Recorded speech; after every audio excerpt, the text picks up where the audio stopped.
It's Thursday, January 15th.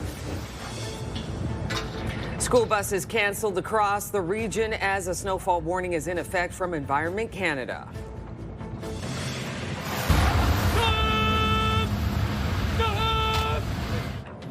Prime Minister Mark Carney lands in Beijing for the first time since a Canadian Prime Minister has been there in 8 years.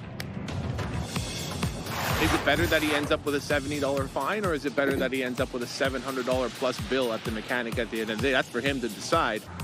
A new data suggests drivers in Ottawa aren't slowing down 2 months after speed cameras were uninstalled from city roadways. Your Morning Ottawa starts right now.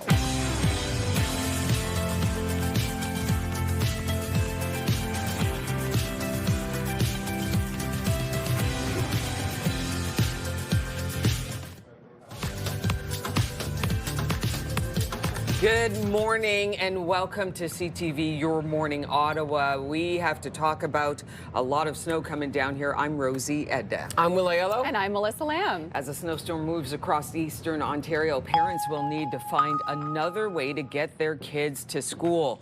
School buses have been canceled across the region. This affects Ottawa, Renfrew County, and eastern Ontario. Schools will remain open. For any students who use public transit, there may be delays. For more on what we can expect this morning, let's check in with Melissa.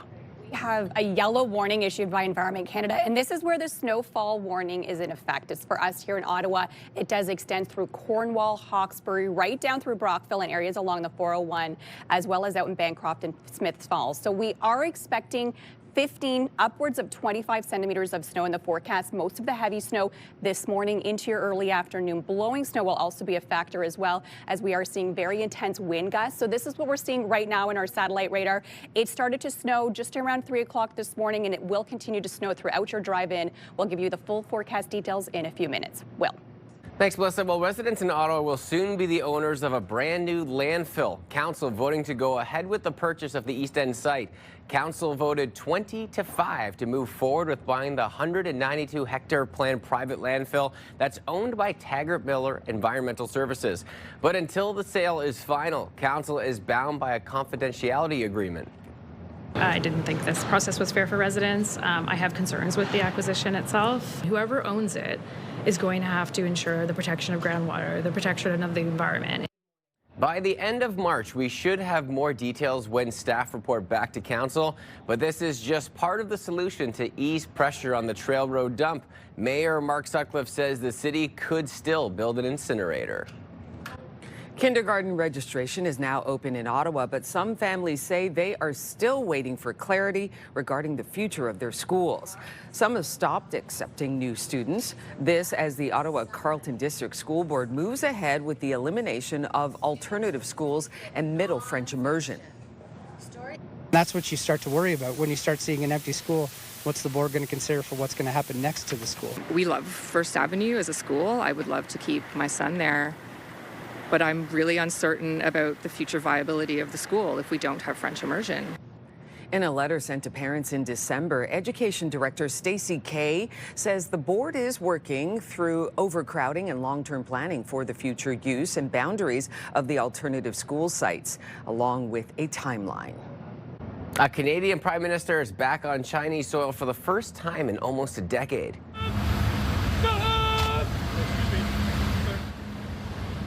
Prime Minister Carney arrived in China as his government looks to expand trade amid tensions with the U.S. He's set to meet with business leaders and government officials to discuss trade, agriculture, and energy. He will meet with Chinese Prime Minister Xi Jinping tomorrow.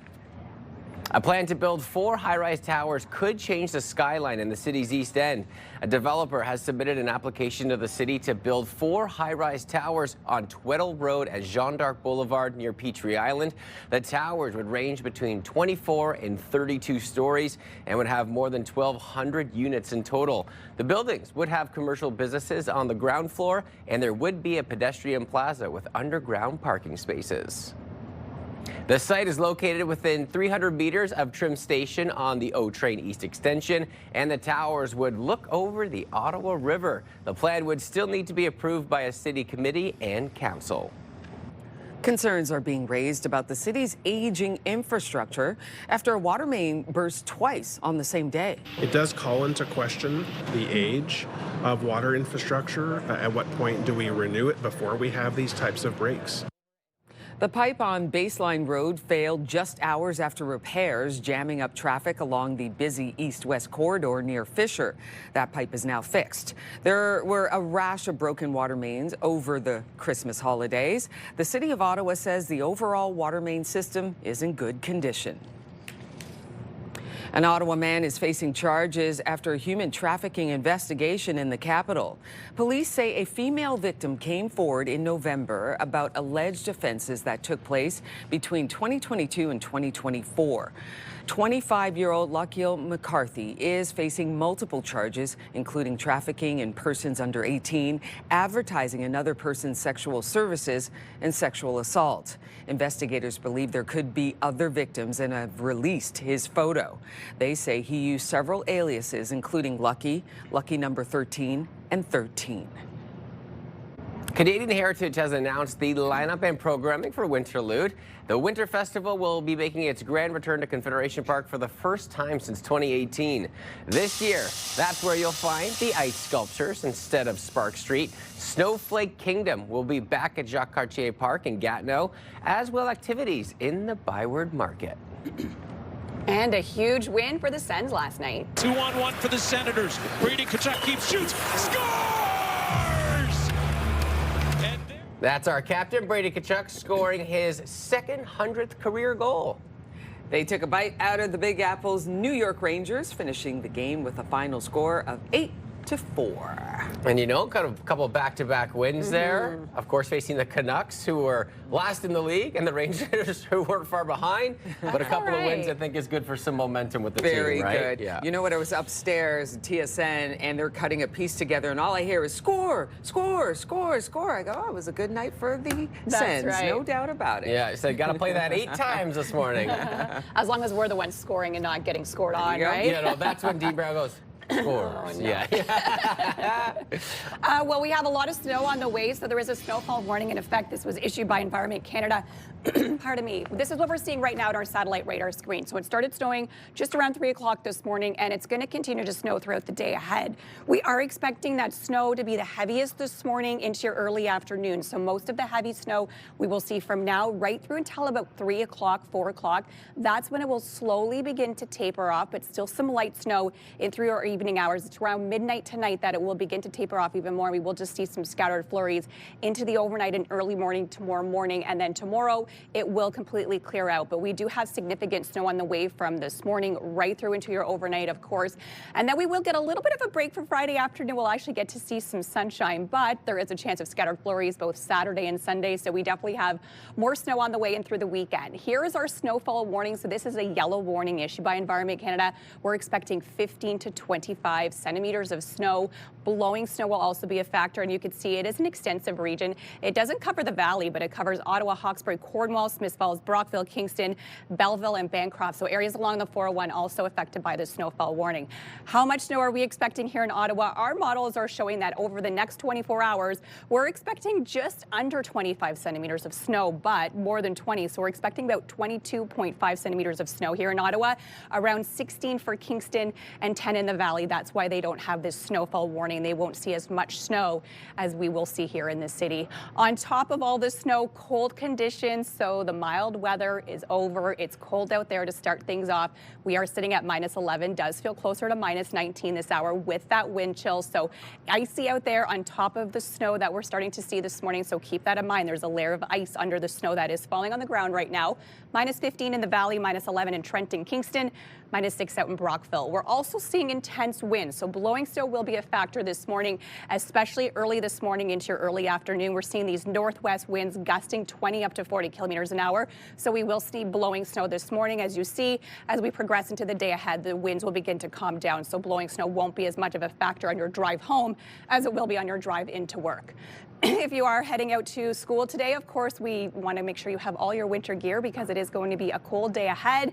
Here's your daytime highs, -9 for us here in the city today. So that mild snap is over. We're now into a little bit of a cold snap today. Tomorrow is going to be a little bit cold. We'll feel closer to -18 with that wind chill. So a chillier day ahead for us. You can see the snowflakes at the top of the wind. So blowing snow will be a factor today. -8 in Trenton, -7 in Kingston for today, -12 down in Bancroft. The Valley also sitting at -12 for the daytime high, -4 out of Montreal. So over the next couple of days, this is when we're really going to see some colder conditions, especially as we head into next week. -9 for today, -13 tomorrow. So cold Thursday and through Friday. Again, snowfall warning in effect today. We could see upwards of 25 centimeters, another 2 into your overnight and early tomorrow morning. Then into the weekend, not so bad for Saturday. Temperatures -3, fairly average for this time of the year, but we're expecting some scattered flurries. Then next week, extremely cold. However, great news for the Rideau Canal Skateway as we start to see a couple of consecutive cold days in a row. Next week, daytime highs of -15 on Tuesday. On your roads, here's a live look at your time saver traffic. Still no major issues. Just keep in mind that we're seeing snow-covered roads this morning. You can see the highway looking fairly decent this hour, but under that snow could be icy conditions since we saw all that rain yesterday and then it froze overnight. Now let's check out your TSN must-see moment. Hello there, Kara Wagland inside the Sports Center newsroom with your must-see moment from Wednesday. And for it, we are off to Buffalo, where the Sabres were hosting the Flyers. Buffalo turns the puck over in their own end. Owen Tippett gets it over to Nikita Grabenkin. He is absolutely robbed by Ukko-Pekka Luukkonen. The Finnish goaltender sliding across to make the incredible glove save. It's a big reason why the Sabres have won 14 of 16 games. It is your must-see moment from Wednesday. And coming up tonight on TSN, it's IIHF Under-18 Women's Worlds. Canada taking on Finland. Puck drop for that one goes at 7:30 Eastern. That's all for now from SportsCenter. Have a great day.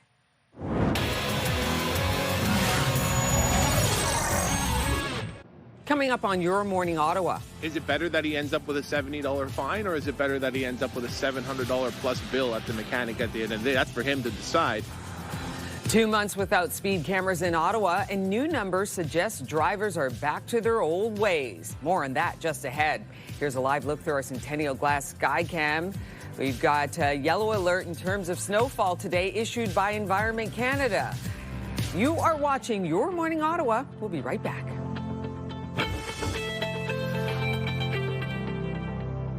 The most important part of any journey is to arrive safely. Hi, I'm Patricia Bowl. And I'm Stefan Keys from CTV. Distracted or impaired driving can have devastating consequences.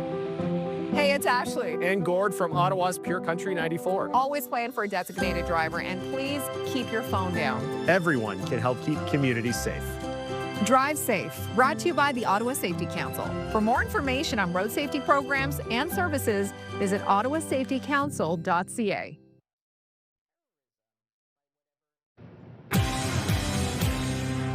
Welcome back. Here are the big stories we are following today on Your Morning Ottawa. School buses are canceled in Ottawa, Eastern Ontario, and Renfrew County this morning as a snowfall warning is in effect from Environment Canada. All schools remain open.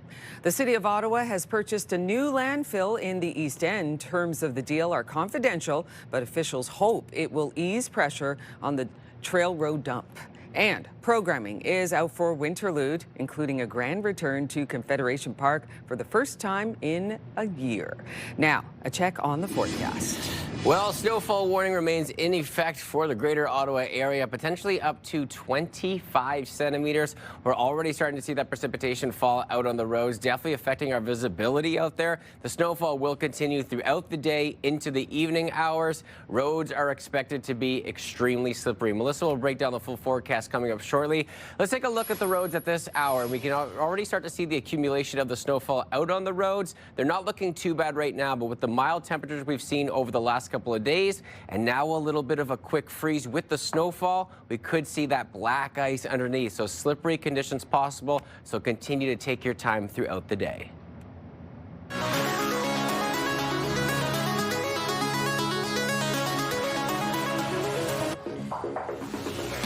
It's been 2 months since photo radar was shut down across the province, and in Ottawa, new numbers show there has been an increase in speeding. Here's CTV's Tyler Fleming.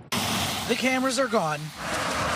And it seems so is much of the slowing down. When the province introduced this camera idea, they said it was all supported by data. So where's the data to suggest that it needs to be taken down now? Back in October, Giovanni Carlucci told CTV News Ottawa photo radar should stay in front of schools. We do prioritize the safety of our children. His opinion hasn't changed, but Carlucci says enforcement alone was never the answer. He's long argued that drivers slow for cameras then speed up again, making traffic calming key around schools. If you get somebody who's driving a rickety car down the street and they hit a speed bump, right? That guy hits a speed bump, what happens? Is it better that he ends up with a $70 fine, or is it better that he ends up with a $700 plus bill at the mechanic at the end of the day? That's for him to decide. And along Cambrian Road in Barhaven is a perfect example. And when summertime comes out, they'll be racing again. Now, 2 months after the province banned speed cameras. Well, as you can see, it is so driving so fast. The city continues to track speeds in these zones. Now, back when the cameras were on, nearly 9 out of 10 drivers complied. 3 weeks after the cameras shut off, that dropped to half. So now we deal with reality of having more policing. They're going to be very aggressive to ensure, especially in front of schools, that people adhere to the speed limit or you're getting a ticket. There's not going to be a whole series of warnings. Again, you're going to face big fines and penalties because we want to keep our pedestrians and our children safe. While the province promises big signs and flashing lights, the cost remains unclear. Unfortunately, I don't think they're going to be successful in slowing people down, and we have to look at other measures to be able to control traffic. Without a proven fix, Carlucci says it's time for drivers to answer one simple question. Why are you speeding in a school zone? Tyler Fleming, CTV News. And obviously that's concerning, right? Because when you look at something like that, with the percentages going way up, people are speeding again, even on the roads that I typically drive on, where they used to have the photo radar cameras, you can notice people aren't slowing down anymore.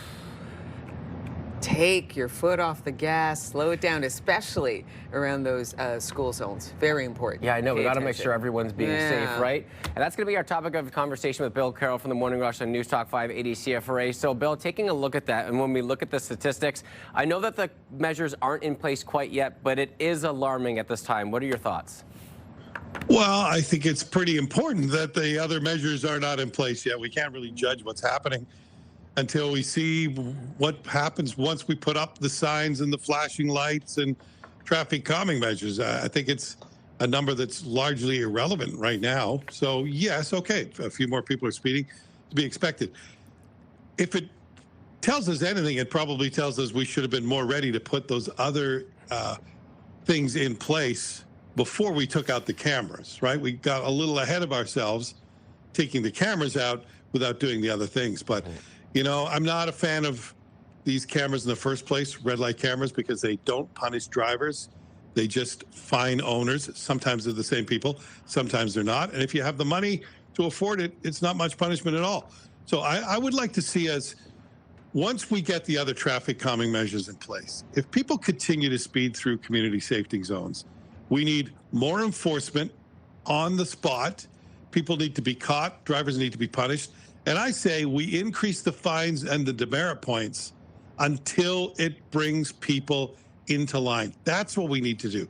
We need to crack down, make it serious enough that people will finally stop. What that number has to be, I don't know. Is it a $500 fine, a $1,000 fine, $2,000 fine? Is it 3 demerit points, 6 demerit points, automatic suspension?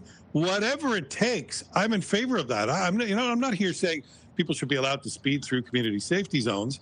But if we're going to enforce it, let's do it properly and let's really punish people for doing something that, you know, in the middle of a school day, racing through a school zone, I have no sympathy for you if you lose your driver's license. So let's do it properly. That's my answer to all of this. Yeah, Bill, I have to agree, particularly in those school zones where I think the punishment should be a little bit more severe, because the whole point of this is to keep the kids safe. And I completely agree. Rosie and I were talking when we were watching the story that I think it's really hard to judge the numbers right now because the safety measures haven't been put in place, which is supposed to replace the photo radar cameras. So I think there should have been more of a crossover to avoid this kind of weird time that we're in right now. Yeah, I mean, I'm still surprised that the province removed all the cameras. I think cities were getting a little carried away and putting them everywhere, but there were some places where maybe we could have left them. That's not what we've done. So let's fix the problem now in another way, and that's really tough enforcement, really tough punishment. Yep, I agree. Well, thanks, Bill, for your time. Have a good show, my friend. Okay, you guys have a great day and drive carefully out there, everybody. Yeah, definitely. Snowfall warning in effect. So even in every zone, just drive slowly. Remember, you can listen to The Morning Rush with Bill Carroll, News Talk 580 CFRA weekdays from 6 till 10 a.m. And coming up next on Your Morning Ottawa, with the Winterlude lineup being revealed this week, we want to know, what is your favorite thing about Ottawa in the winter? Let us know your thoughts. Your Morning Ottawa at CTV.ca. Let's take a look if we can see some snowfall from our sky cam. And yes, it is on the ground, up to 25 centimeters possible. Strong wind gusts through the day. The mild stretch is over and the cold winter returns. Stay with us. Happy Thursday, everybody.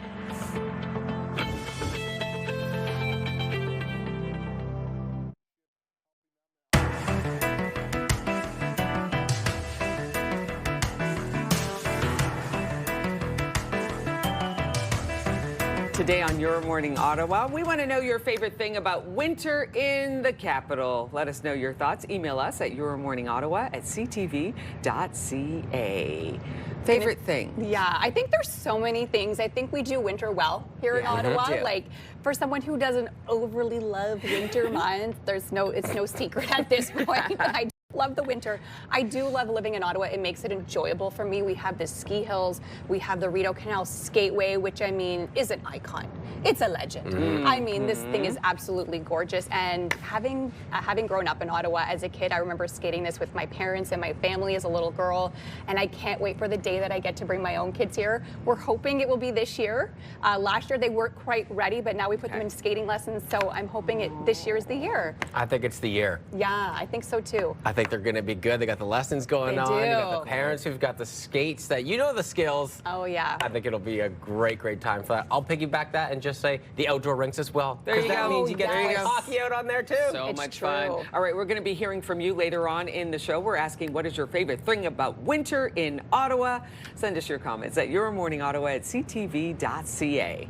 And coming up in the 8 o'clock hour on Your Morning Ottawa, we look at this year's Winterlude lineup and what you can check out at this year's festival next month. We'll have that and more just ahead. We'll be right back.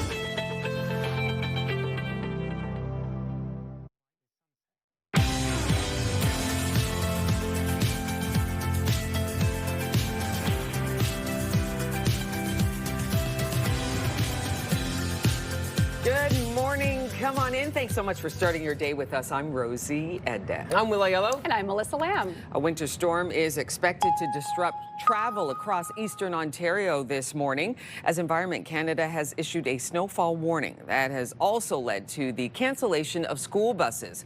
School buses have been canceled across the region, and this affects Ottawa, Renfrew County, and eastern Ontario schools. They will remain open. For any students who use public transit, there may be delays. For more on what we can expect this morning weather-wise, why don't we check in with Melissa? So we do have a snowfall warning. This is a yellow warning that was issued by Environment Canada. We're expecting anywhere from 15 upwards of 25 centimeters of snow. Under this warning is for us here in Ottawa, areas in Hawkesbury, Cornwall, right down along the 401, including Brockville, Kingston through Belleville. Not included is the Valley. You're not going to get as much snow as we are expecting here in the city of Ottawa. The snow started around 3 a.m. and it will continue to fall right through this afternoon into your overnight. Most of the heavy snow happening late this morning into your afternoon. Full details coming up in a few minutes. Residents in Ottawa will soon be the owners of a brand new landfill. Council voting to go ahead with the purchase of the East End site. Council voted 20-5 to move forward with buying the 192-hectare planned private landfill, which is owned by Taggart Miller Environmental Services. But until the sale is final, Council is bound by a confidentiality agreement. I didn't think this process was fair for residents. I have concerns with the acquisition itself. Whoever owns it is going to have to ensure the protection of groundwater, the protection of the environment.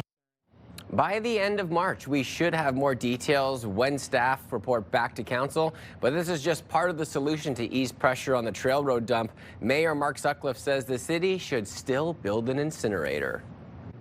According to Danish officials, there is a fundamental disagreement over Greenland, but they are open to continuing the conversation with the U.S. We have decided to form a high-level working group to explore if we can find a common way forward. The group, in our view, should focus on how to address the American security concerns, while at the same time respecting the red lines of the Kingdom of Denmark. The foreign ministers from both Denmark and Greenland met with Vice President J.D. Vance and Secretary of State Marco Rubio in Washington yesterday. The two sides agreed to disagree for the moment, vowing to create a working group to talk about the issues. The ministers also made it clear that Washington hasn't budged on its position to acquire Greenland, something they are calling an unacceptable breach of sovereignty.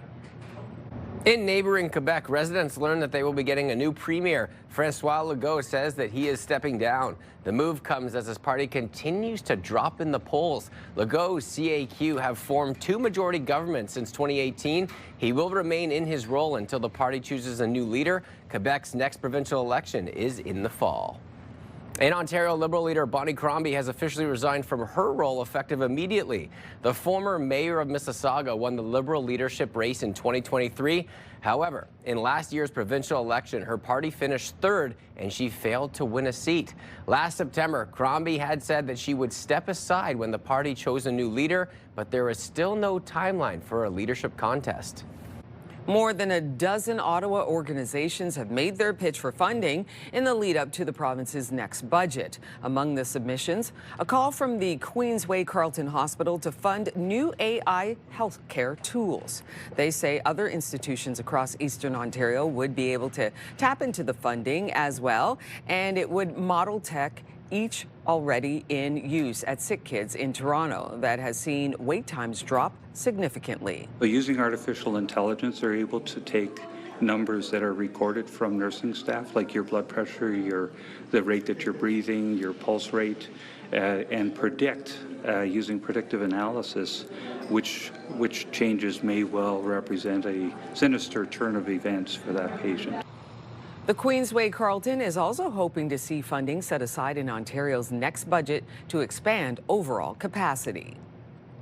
An outdoor rink in Ottawa's Herringate neighborhood almost didn't happen this winter, but after the area councillor put out a call for help, Will Davey is stepping up and volunteering to save the day. I want to see the kids out having fun, not getting into trouble. Okay, so here he is getting the ice ready at a free public rink in the Herringate community on Sandalwood. Everything I love about this city. The city's community rinks depend on volunteers donating thousands of hours every year. And if you can, more help is needed. Oh, I love that. We actually, way back when I lived here, when I was in college, I did the volunteering at my neighborhood rink too. Oh, nice. And it is really fun because you get to, when you go, you water the ice, because it's no easy task, and it's cold watering it each day, and then the next day when you go and you see the kids out there, like, it's so rewarding because that's what the city's all about, enjoying the winter activities. That's right. Many of us maybe are a little bit cold to enjoy. I say the only way to get through winter is just to enjoy winter, right? And just to embrace it. It's not going anywhere anytime soon. As a matter of fact, it's going to be very wintry like today. We're going to see cold conditions and, yes, significant snow. So we do have that snowfall warning in effect. Blowing snow will also be a factor today, so we're expecting anywhere from 15 to 25 centimeters of snow. Extensive warning. This does cover areas in Cornwall and areas around the 401. It doesn't include the valley, though. You won't get as much snow as we will here in the city. The snow started around 3 a.m. and will continue to fall right through into our overnight. That's when it will begin to clear up. So we are expecting most of the heavy snow. You could see the purple bands. That's when snow will be at its heaviest. That is basically from right now and through until about supper time. That's when snow will begin to slowly taper off. Still light snow in the forecast this evening, but most of the heavy snow will be out of the way. Then in the overnight, you could see lighter white colors. That's just some flurries. So it will begin to taper off around midnight. Still some flurries possible in through the overnight and early tomorrow morning before it completely clears out late in the morning on Friday. We will get to see some sunshine then tomorrow, a day to kind of dig out, but it will be extremely cold as we head into tomorrow.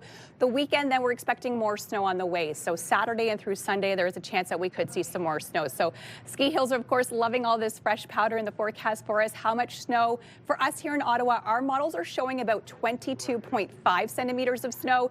Cornwall about 15 centimeters, Kempville 23.7, 17 in Kingston, 22 in Trenton, and the Valley, this is why they're not under that warning, only 6.6 centimeters of snow, so significantly less snow in the Valley than for us here in Ottawa today. 14 centimeters in Kinnigan-Zibi, 20 is how much you're expecting over in Gatineau. So on top of all this snow, very cold conditions, especially this morning. We are sitting at minus 11. So just go to show you, yesterday we were sitting at 3 degrees at this time. Today it's minus 11. So all the rain, mild conditions from yesterday, it has now iced over. So very icy conditions out there on your roads. We'll feel closer to minus 20 this hour. On top of the cold weather and the snow, we're also expecting stronger winds. So blowing snow will be a factor through the day ahead. You can see this green color on your screen. Those are the stronger winds gusting out of the northwest up to 40 kilometers an hour. The winds will begin to calm down later on this afternoon and then be much calmer into the overnight and into your day tomorrow as well.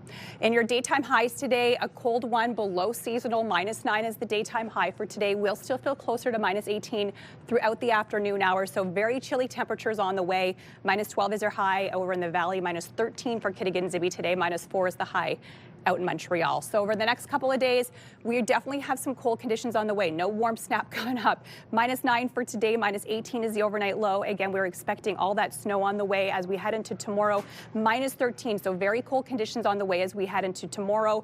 Then snow in through the weekend, not as bad for Saturday, but then as we head into next week, yes, very cold conditions, especially Tuesday and through Wednesday with daytime highs of minus 15. Weather brought to you by Manotick Place Retirement Community, a community you can call home. And so we do have major delays on the eastbound 417. This is at Belfast. Just before the split, we have a collision that is blocking several lanes of the highway. Emergency crews are on scene. Give yourself lots of time this morning if you are going that way, as we do have this collision, and you can see bumper-to-bumper traffic, lots of brake lights, and it looks like it's in the middle lane, so it is causing significant slowdowns this hour. Traffic brought to you by Presler Injury Lawyers. 1-800-JUSTICE. Coming up next on Your Morning Ottawa, significant snowfall on the way today. We'll check in with the City of Ottawa's roads manager just ahead to hear what you can expect on your commute to and from work today. That's just ahead.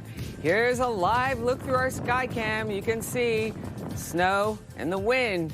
They're here. You're watching Your Morning Ottawa. We'll be right back.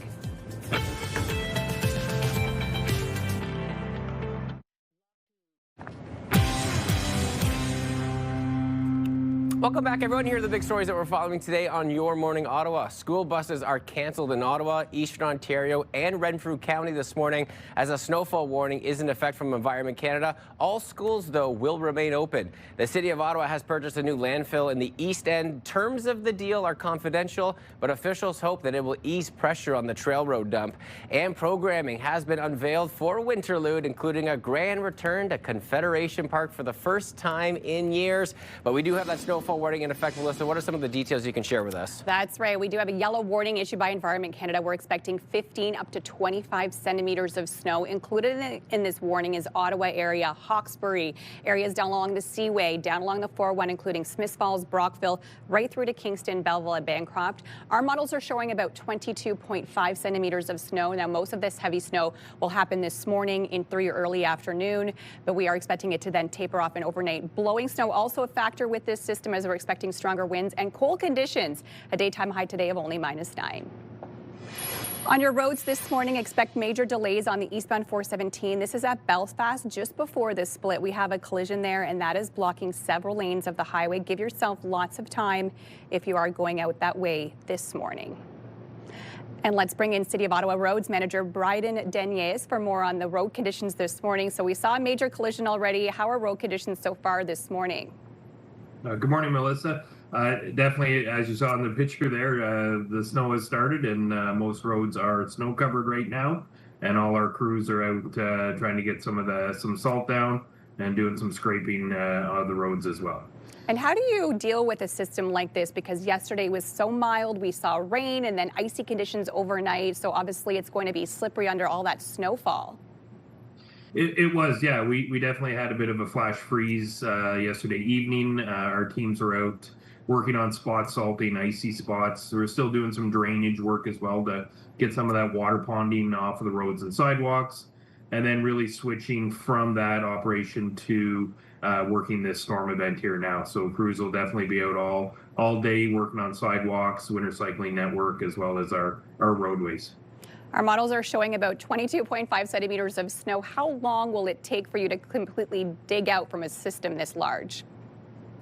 So we do expect the snow to start tapering off later tonight around 9-10 o'clock. So throughout the whole storm, our focus will be on moving as much snow off the roads and sidewalks as we can, and then we'll switch to cleanup operations tonight. So our crews will be back in working through all of our roads, including residential streets, sidewalks, all night, and the cleanup will take into tomorrow as well to get everything opened up and cleared.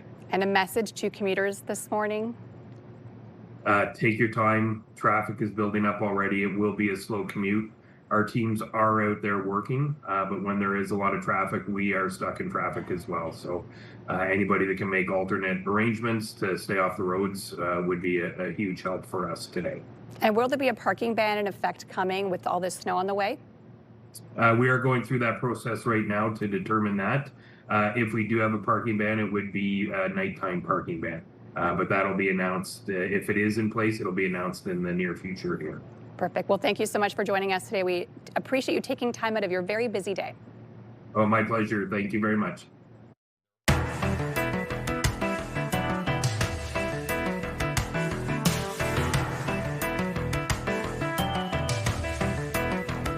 On today's show, we asked for your comments on what is your favorite thing about winter in Ottawa, and here's what you had to say. Brandy says, I just moved here before Christmas, but I look forward to skating on the canal. You and so many others. Welcome to the city, Brandy. Yeah. It's such a pleasure to have you, and we're glad you found our show. Fantastic. Sean says, I love all of the trails for cross-country skiing and have recently discovered snowshoeing just west of Bell's Corners is a great spot to go. Ooh, thanks for that tip. Love that. Richard says, I like cross-country skiing, visits to museums, and IMAX. Plenty of museums, plenty of skiing around here, so there you go. I like that because, you know, a little bit of outside, and then once you've gotten cold in your activities, then you enjoy the inside to warm up. There you go. I love that the après ski, the après tobogganing, all the things that you can do after you played outside. So very fun indeed. All right, we're asking you this morning, what's your favorite thing about winter in Ottawa? One of the best cities around. Send us your comments at yourmorningottawa@ctv.ca. And coming up next on Your Morning Ottawa, we're getting a first look at the much anticipated return of Euphoria. That's just ahead. Hello, Rue. And we want to keep you up to date with our traffic this morning. Here's a live look at our cameras on Belfast. This is the 417 this morning. Eastbound lanes, heavy volume due to a collision in the middle lanes. You can see traffic just trickling by. So give yourself some extra time, as we heard this morning from our city roads manager. Pack your patience as well on your drive-in.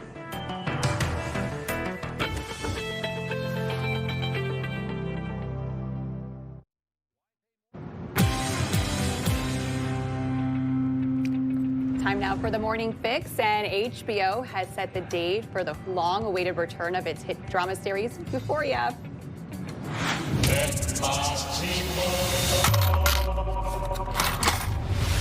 Hello, Rue. You owe me money. A new trailer shows off the return of several big-name cast members, including Zendaya, Jacob Elordi, and Sydney Sweeney, several years after their characters left high school. Euphoria Season 3 debuts on April 12th. It's been more than 4 years since the second season of the show. That's some time. I didn't realize there was that much of a time gap in between. Yeah, and you think about the movies that Zendaya and both Sydney Sweeney have been doing, too. It kind of makes sense, right? Because they've been involved in so much. Maybe that's the reason, but I think people will be really excited after a long hiatus. Yeah. I know people love Euphoria. I never got into it, so I don't even know much about it, but I know people who follow it are like super into it. It's pretty raw. Yeah, I heard. Well, one Canadian-made vehicle stole the show Wednesday at the Detroit Auto Show, being named Car of the Year. The Windsor-made Dodge Charger took home the 2026 North American Car of the Year honor. Jurors spent the last year test driving and evaluating vehicles on multiple criteria, including design, safety, and performance. The president of the union that represents workers at Windsor Assembly Plant calls it fantastic news and a real testament to the members of the plant and Stellantis. It is such a sexy muscle car. Oh, yeah. Love it. This is my dad's favorite car. Like, he loves this car. And so now that it's car of the year, there you go. Maybe he'll be trading in his Camaro for I was going to say, he's going to let you know that, my favorite car won car of the year. It did. That's a good excuse to maybe treat yourself. Oh, yes. Well, a pop star is getting ready to make her acting debut on the big screen. That's just the way life goes. I like to slam doors closed. Trust me, I know it's always about. Singer Gracie Abrams has signed on to star in the next film by Helena Rain. Rain is best known for directing the buzzy movies Bodies, Bodies, Bodies and Baby Girl. Abrams has been on the rise with the release of her album The Secret of Us in 2024 and her opening slot on, of course, Taylor Swift's Blockbusters Era Tour. The movie will be called Pleased. No word yet on when it will be coming out. I love this. Well, that's the combination too, right? Where the artists get into like filmmaking and they start to kind of go back and forth, and it shows a different side of them, which is always really fun. Yeah, and I love this because on the Taylor Swift documentary, you see a lot of Gracie and Taylor interacting. And when she was a little girl, someone asked her, what would you rather win, like $10 million or sing with Taylor Swift? And it was sing with Taylor Swift, and then her dream came true. So it's just really, really cute. Oh, I love that. Yeah. All right, we got a little contest to keep you nice and excited this morning. Get advice, get inspired, and get it done. You can win 4 tickets to the Ottawa Home and Remodeling Show, plus the grand prize of $2,500 in gift cards, and you get a special meet and greet with Sarah Richardson. The Ottawa Home and Remodeling Show takes place from January 29th to February 1st at the EY Center. Head over to ctvottawa.ca for your chance to win. Coming up in the next hour, get ready to dust off your fondue set. Debbie Trenholm from Savvy Company tells us about their upcoming cheese fondue party. Juno Award-winning artist Alex Cuba joins us to talk about his upcoming show right here in the capital. And Spencer Rice, a.k.a. Spenny from the cult Canadian comedy Kenny vs. Spenny, performs live for us on Your Morning Ottawa ahead of his show tonight at the Dominion Tavern. All that and more coming up. Here's a live look through our Centennial Glass Sky Cam. And yep, the snow has started to fall. We'll be right back after this.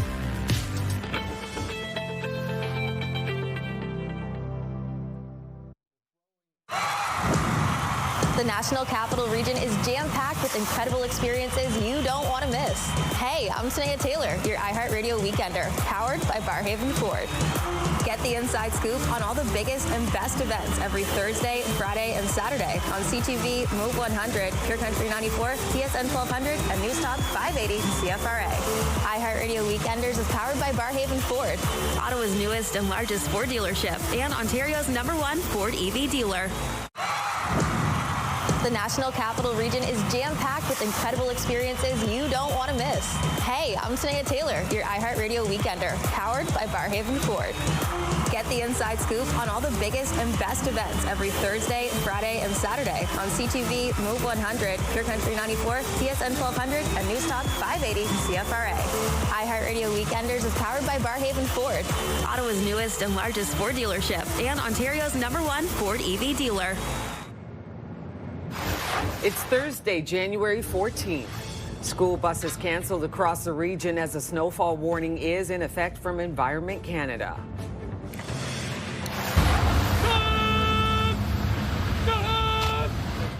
Prime Minister Mark Carney lands in Beijing, the first time a Canadian Prime Minister has visited China in 8 years.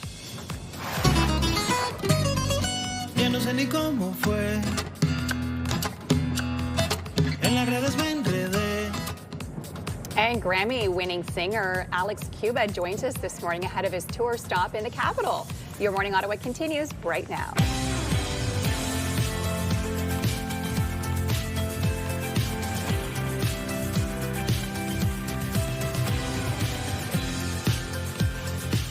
Good morning. Coming up on 7 o'clock on the nose here. Welcome to Your Morning Ottawa. I'm Rosie Edda. I'm Will Aiello. And I'm Melissa Lamb. A winter storm is expected to disrupt travel across eastern Ontario this morning as Environment Canada has issued a snowfall warning. That has also led to the cancellation of school buses. School buses have been canceled across the region. This affects Ottawa, Renfrew County, and eastern Ontario. Schools will remain open, however. For any students who use public transit, there may be delays. Here's the message from the City of Ottawa's roads manager. It will be a slow commute. Our teams are out there working, but when there is a lot of traffic, we are stuck in traffic as well. So anybody that can make alternate arrangements to stay off the roads would be a huge help for us today. For more on what we can expect weather-wise, let's check in with Melissa. So we do have a yellow warning. This was issued by Environment Canada, and it is quite extensive. It's for us here in Ottawa. It extends through the Seaway and parts of Cornwall, Hawkesbury, down along the 401, Brockville, Kingston, right through to Belleville. We are expecting 15 up to 25 centimeters of snow in the forecast for today. Most of the heavy snow this morning into your early afternoon. Now, this system won't begin to taper off until overnight tonight. On top of this snow, we're also dealing with blowing snow because we're dealing with these stronger winds gusting out of the northwest this morning, up to 40 kilometers an hour. So significant snow on the way, as well as blowing snow and colder conditions. Full forecast details in a few minutes. Will. Thanks, Melissa. Well, residents in Ottawa will soon be the owners of a new landfill. Council voting to go ahead with the purchase of the East End site. They voted 20-5 to move forward with buying the 192-hectare planned private landfill, which is owned by Taggart Miller Environmental Services. But until the sale is final, Council is bound by a confidentiality agreement.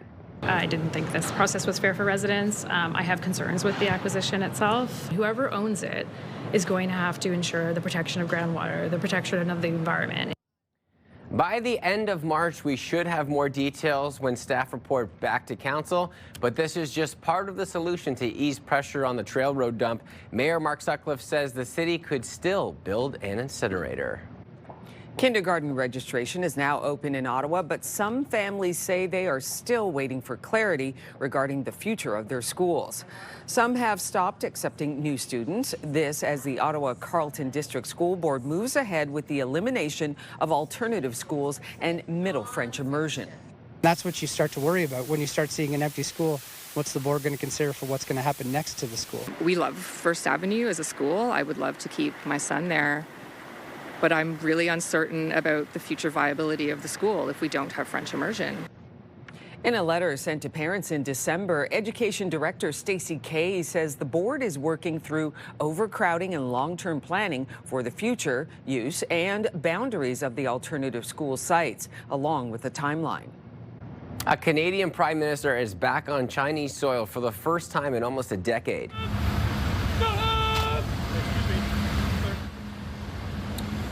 On the first day of meetings, Canada and China have signed 6 cooperation agreements. The agreements cover areas like energy, forestry, food, safety, and crime. As the two countries look to re-establish ties, Prime Minister Mark Carney said this morning, "We are bringing this relationship back towards where it should be." A plan to build 4 high-rise towers could change the skyline in the city's east end. A developer has submitted an application to the city to build 4 high-rise towers on Tweddle Road at Jeanne d'Arc Boulevard near Peachtree Island. The towers would range between 24 and 32 stories and would have more than 1,200 units in total. The buildings would have commercial businesses on the ground floor, and there would be a pedestrian plaza with underground parking spaces. The site is located within 300 meters of Trim Station on the O-Train East extension, and the towers would overlook the Ottawa River. The plan would still need to be approved by a city committee and council. Concerns are being raised about the city's aging infrastructure after a water main burst twice on the same day. It does call into question the age of water infrastructure. At what point do we renew it before we have these types of breaks? The pipe on Baseline Road failed just hours after repairs, jamming up traffic along the busy east-west corridor near Fisher. That pipe is now fixed. There were a rash of broken water mains over the Christmas holidays. The City of Ottawa says the overall water main system is in good condition. Ottawa Jazz Festival has announced the first wave of headliners.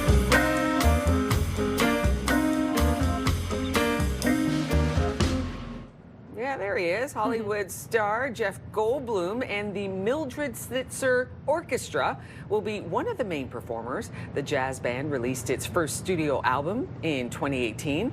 And Willow Smith, The Dip, and the Soul Rebels are other headliners. The festival will take place from June 9th to the 28th at Confederation Park. Tickets go on sale today at 10 a.m. So T-minus under 3 hours before you can get your tickets. Is that I whip my hair back and forth? That's right. Love it. So it's all grown up now. Will Smith, the actor Will Smith's daughter. Yeah, that was a hit song and very catchy as well. It's so true. I will say too, like probably not known to many, she also is a co-writer on an MGK track, just so you know. Oh my goodness, there you go. I doubt she'll play it, but you would know. The hope can be large with me as well.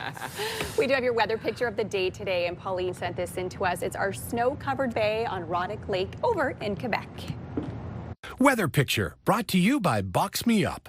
Moving, staging, renovating, just box me up. And of course, we'd love to see your weather photos as well. You can send them in to us, weathershots@ctv.ca. Again, that email address is weathershots@ctv.ca.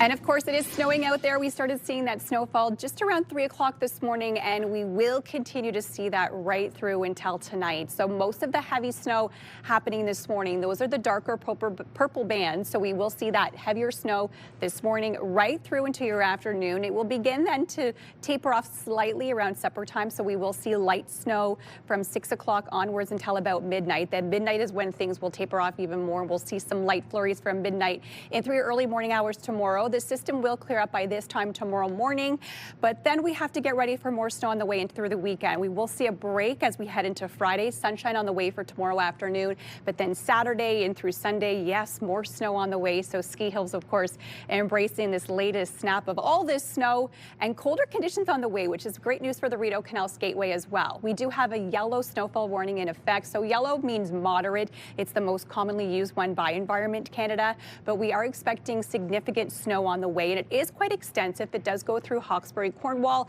Smiths Falls, and areas along the 401 as well. How much snow are we expecting here in this city? Well, we're seeing upwards of 15 to 25 centimeters. Our models are showing that we will see about 22.5 centimeters of snow. This is by tomorrow morning at this time. So we are expecting significant snow from tonight right through until tomorrow morning. On top of all the snow, strong winds as well. We're going to see some strong winds gusting out of the northwest up to 40 kilometers an hour. So that's the green coloring you see on your screen. The stronger winds will be early this morning into your early afternoon, and then that will taper off a little bit. So blowing snow will be a factor with this system as well. On top of all the snow we're expecting, the strong winds, of course, blowing snow, cold conditions as well. So we know more mild conditions on the way. Chilly this morning, -11.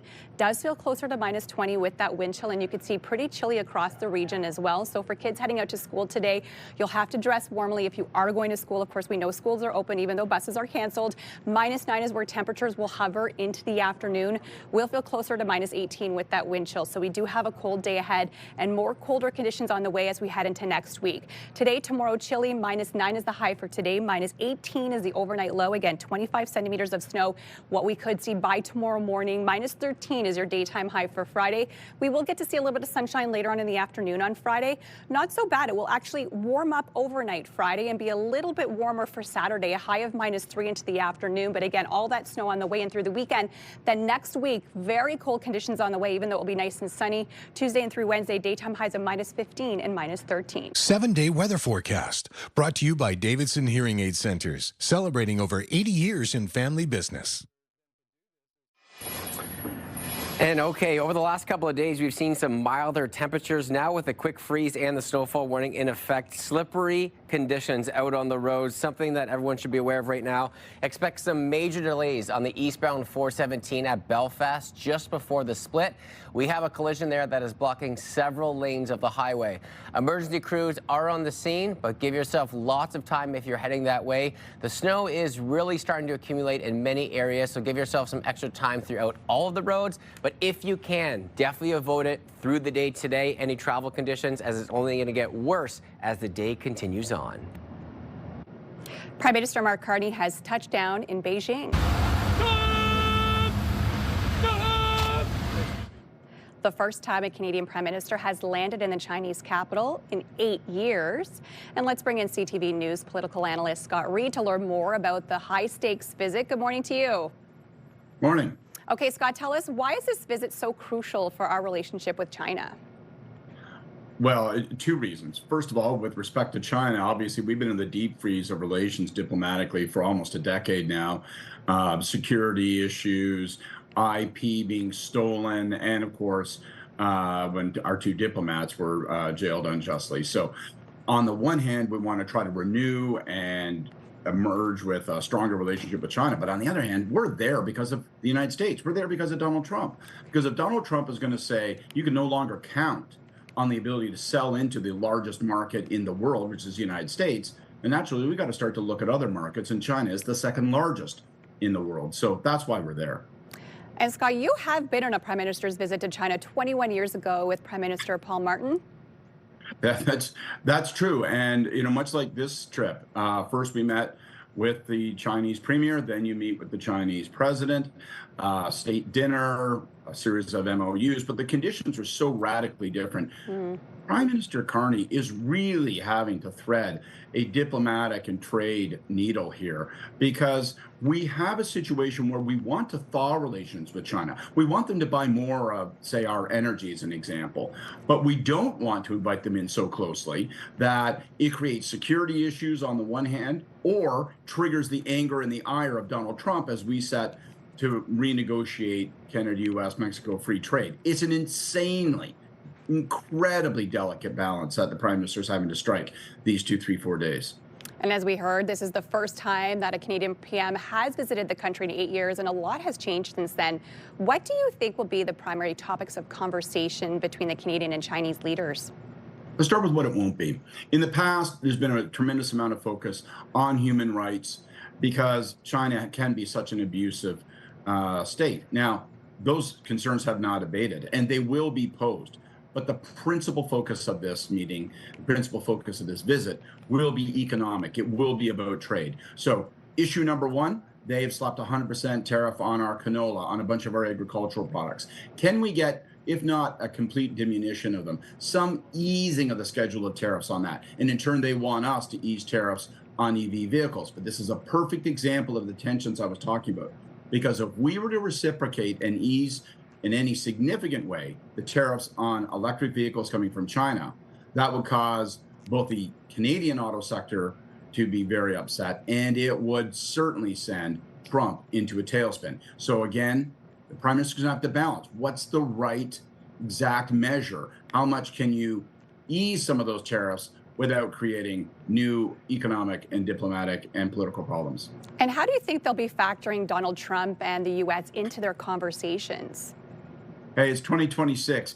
Donald Trump barges into every room, every conversation, every single bit of strategy that is conducted in any capital. The truth is, we have to think about him constantly. We know that Donald Trump is saying, on the one hand, hey, you know what, Canada, you can't count on us anymore. We're not going to buy as much of your stuff. But on the other hand, he's also reserving the right to deny us the ability to sell into other markets, particularly China.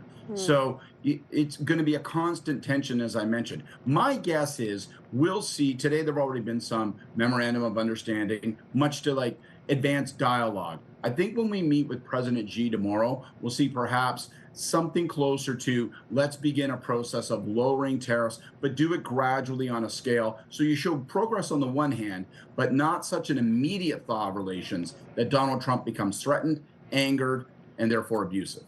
Thank you, Scott, for joining us this morning. Thank you. Will? Well, coming up next on Your Morning Ottawa.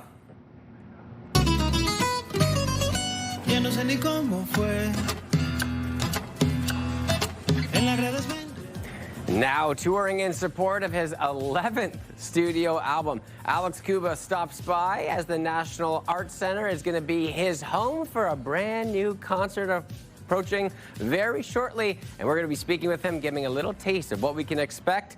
Plus, get ready to dust off your fondue set. Debbie Trenholm from Savvy Company tells us about the upcoming cheese fondue party. And I mean, come on, how can you miss that? Let's take a peek outside. We have a snowfall warning in effect, potentially 25 centimeters throughout the day. Our Centennial Glass Skycam showing the accumulation already started. Drive safely out there. Stay with us. We'll be right back.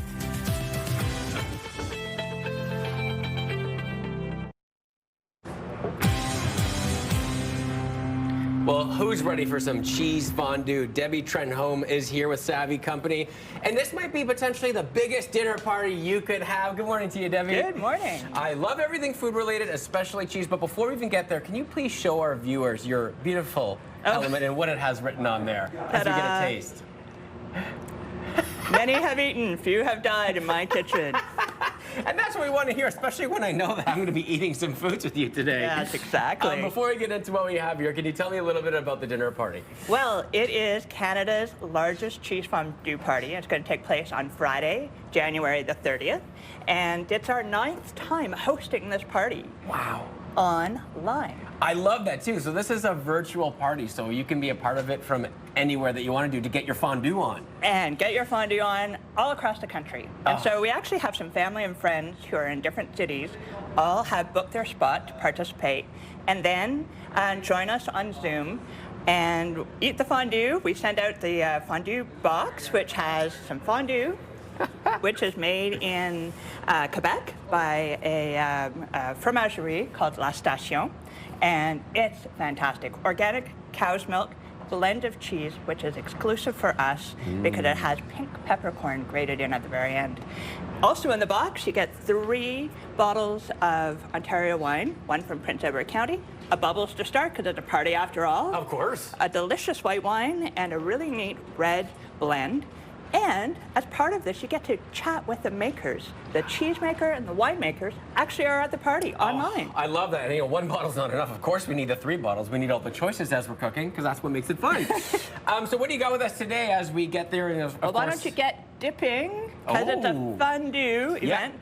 Today is like this big snowstorm that we're having is perfect. Gets me into thinking about cheese fondue. It's the easiest meal ever.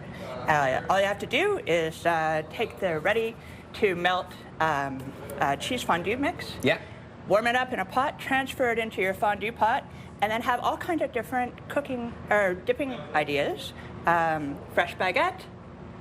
What do you like, broccoli? Are you a broccoli guy? You know what? I'm not a broccoli guy, but I'm a massive pepper guy. Dive in. Yes, all right, so we just got one of these bad boys. Yeah, and you've got your stick there. Oh, look at this. I'll keep stirring up to make sure. Wait, hold on. What did it say? No one has died, but with me with this hands, maybe that could change outside of the actual food. Indeed. All right, then I just get a little dippy. And the cool thing is, none of the products that we showcase at Savvy Company and are on our website are actually at the grocery store or at the LCBO. So we source directly from the cheesemaker. I had 150 of these boxes delivered to our office yesterday. Can you believe it? Our office smells delicious. What do you think? Oh my goodness, that's so good. I'm an absolute sucker for cheese. It's one of my weaknesses. I'm the kid that would go in the fridge and eat it by the block, you know, and just have it. So I try not to get it. It wasn't the mouse, it was you. No, but this is so fun. I love that people can do this from home virtually too. If people are looking to still get involved, how would they do that? Savvy Company website, cheesefondueparty.ca is our website, and it's super easy. You get the bottles of wine, the cheese fondue. All you have to do is do the dipping. If you're not a wine person, cider. We have an assortment of Ontario craft ciders. And if you're doing a dry January and you want to abide by those rules, we also have non-alcoholic drinks and mocktails, all locally made. I love that. Something for everyone, Debbie. Really appreciate your time this morning, and fun do it up later. Okay, it's going to be a good time. Ya no sé ni cómo fue. En las redes me enredé. Se dice de todo y no sé qué. Oh, that beautiful sound. Cuban, Canadian, Grammy, Latin Grammy, and Juno award-winning artist Alice Cuba has spent his career honing his unique style of Latin soul music from Canada long before it was widely recognized on the international stage and right here at home. He joins us today to talk about his upcoming show in the capital. We are so glad to have you on the show today. Good morning to you, Alex.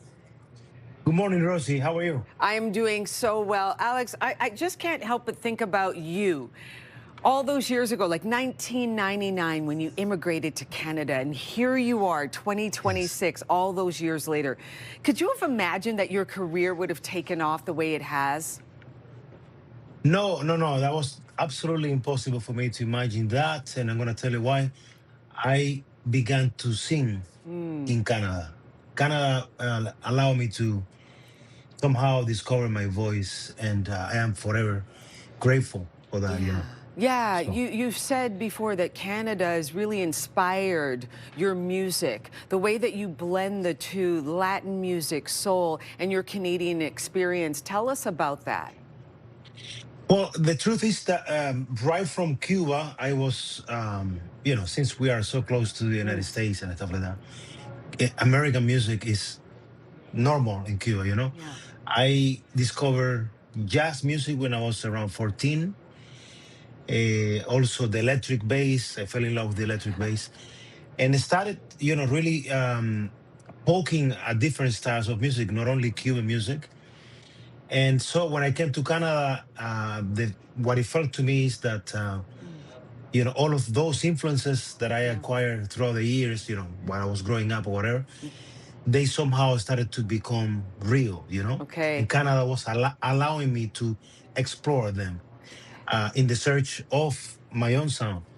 And so looking back now, it's beautiful. I am so happy that I came to Canada. I am so happy that I've been able to play, musically with anything I've been wanting to, and to fuse my sound with all of, making it, basically make it real. Your sound is amazing. Tell us about your upcoming performance right here in Ottawa. What can we expect? Well, I have to tell you, I have such an amazing memory from the last time I played at the NAC, which is what I'm playing again on February 4th,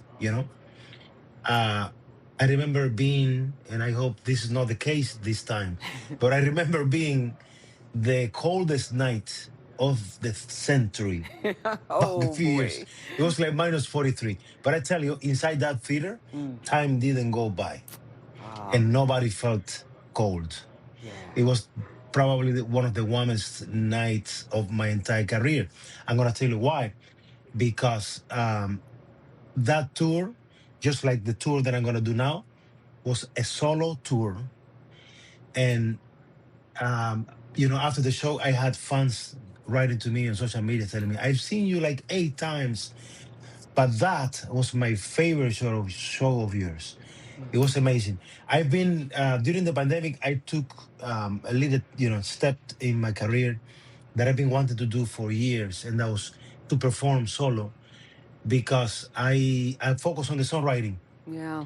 For me, it's about my melodies, about my songs, and what happens when I'm on stage, when I am on any stage by myself, the connection with the audience is way bigger. We are so glad that you're going to be here in Ottawa performing at the NAC in February. Your sound is unique. It's full of joy.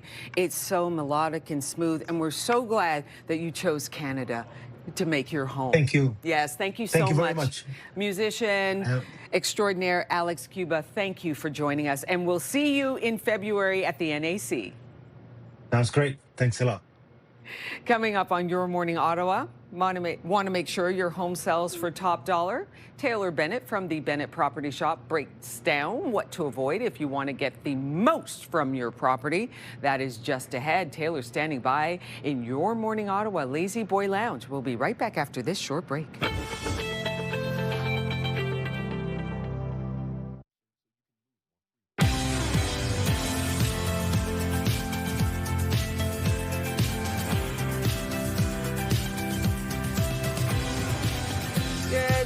Thanks so much for starting your snowy morning with us. I'm Rosie Edda. Happy Little Friday. I'm Will Aiello. And I'm Melissa Lamb.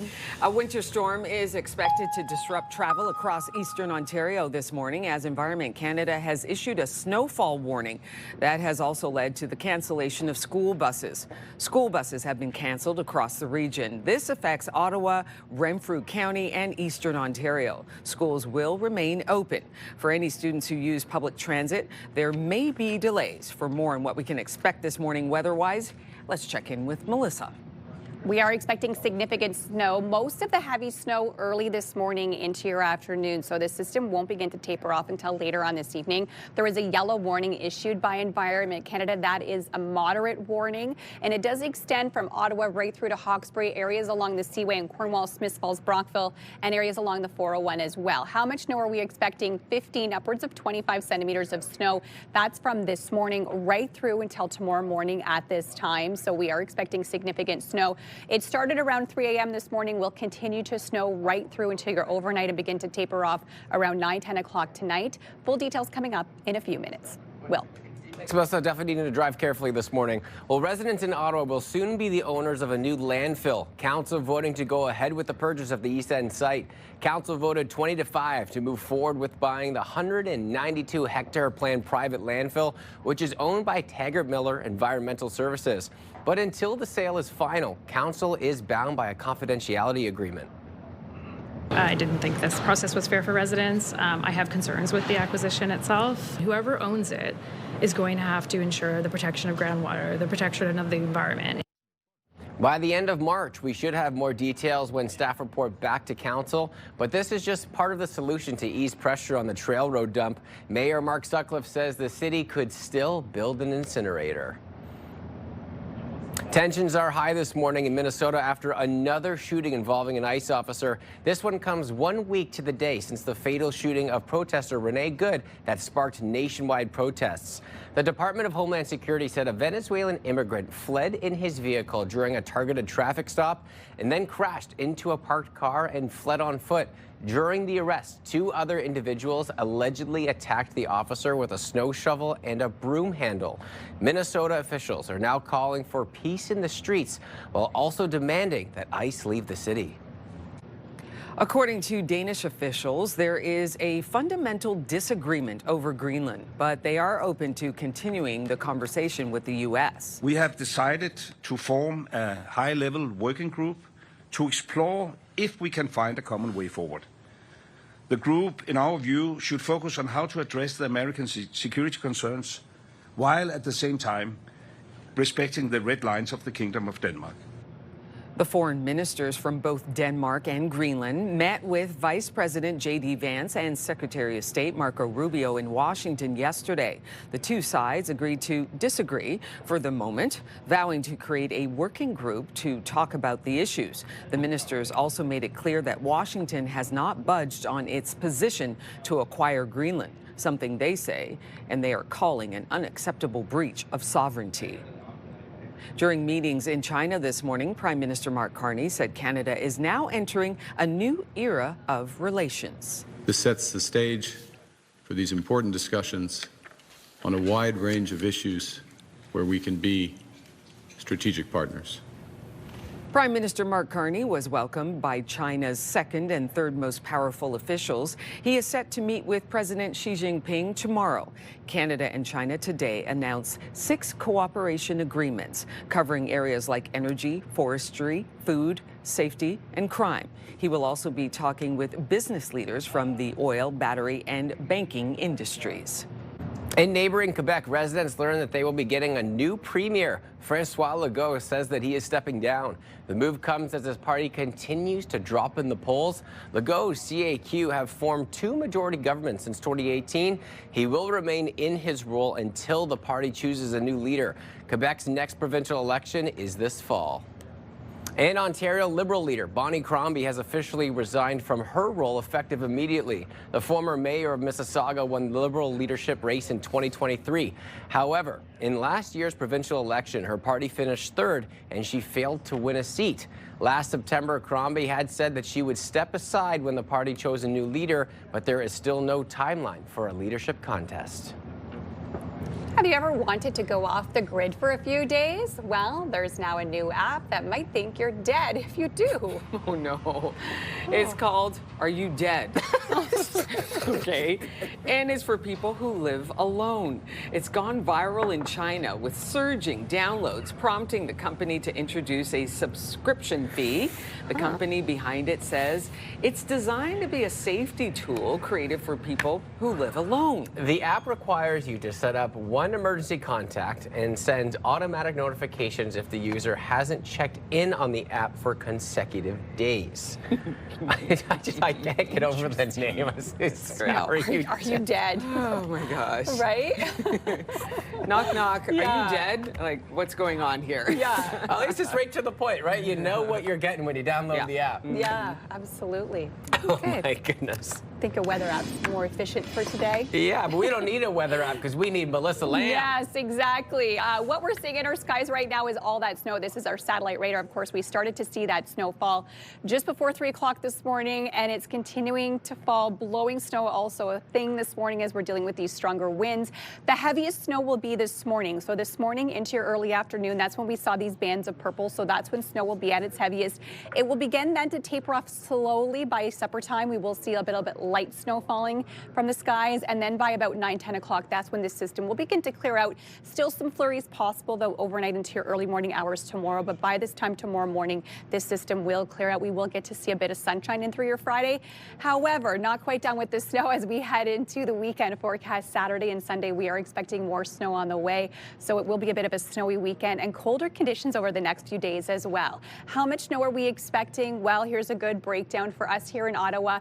We are expecting about 18 centimeters of snow out in the valley, about 6.6 centimeters of snow, 14 for Kittigan-Zibi, 17 in Gatineau, 12 is how much you're expecting over in Montreal. So Environment Canada has issued a snowfall warning, and that's because we could see upwards of 25 centimeters of snow in some areas. So this is extended through Ottawa, Hawkesbury, Cornwall, areas along the 401, including Brockville, Kingston, as well as into Belleville. Blowing snow will be a factor today because we're dealing with these strong winds gusting out of the northwest. Mainly this morning into your early afternoon, the winds will begin to calm down later on this evening. So blowing snow will be a factor on your roads, on your drive-in, and then later on this afternoon on your commute home as well, and then begin to calm down later on this evening. Temperatures on top of the snow, the blowing snow, and accumulation, we're dealing with cold conditions, still sitting at -11 here in the city. Feels closer to -20 this hour, so a very chilly start to your day.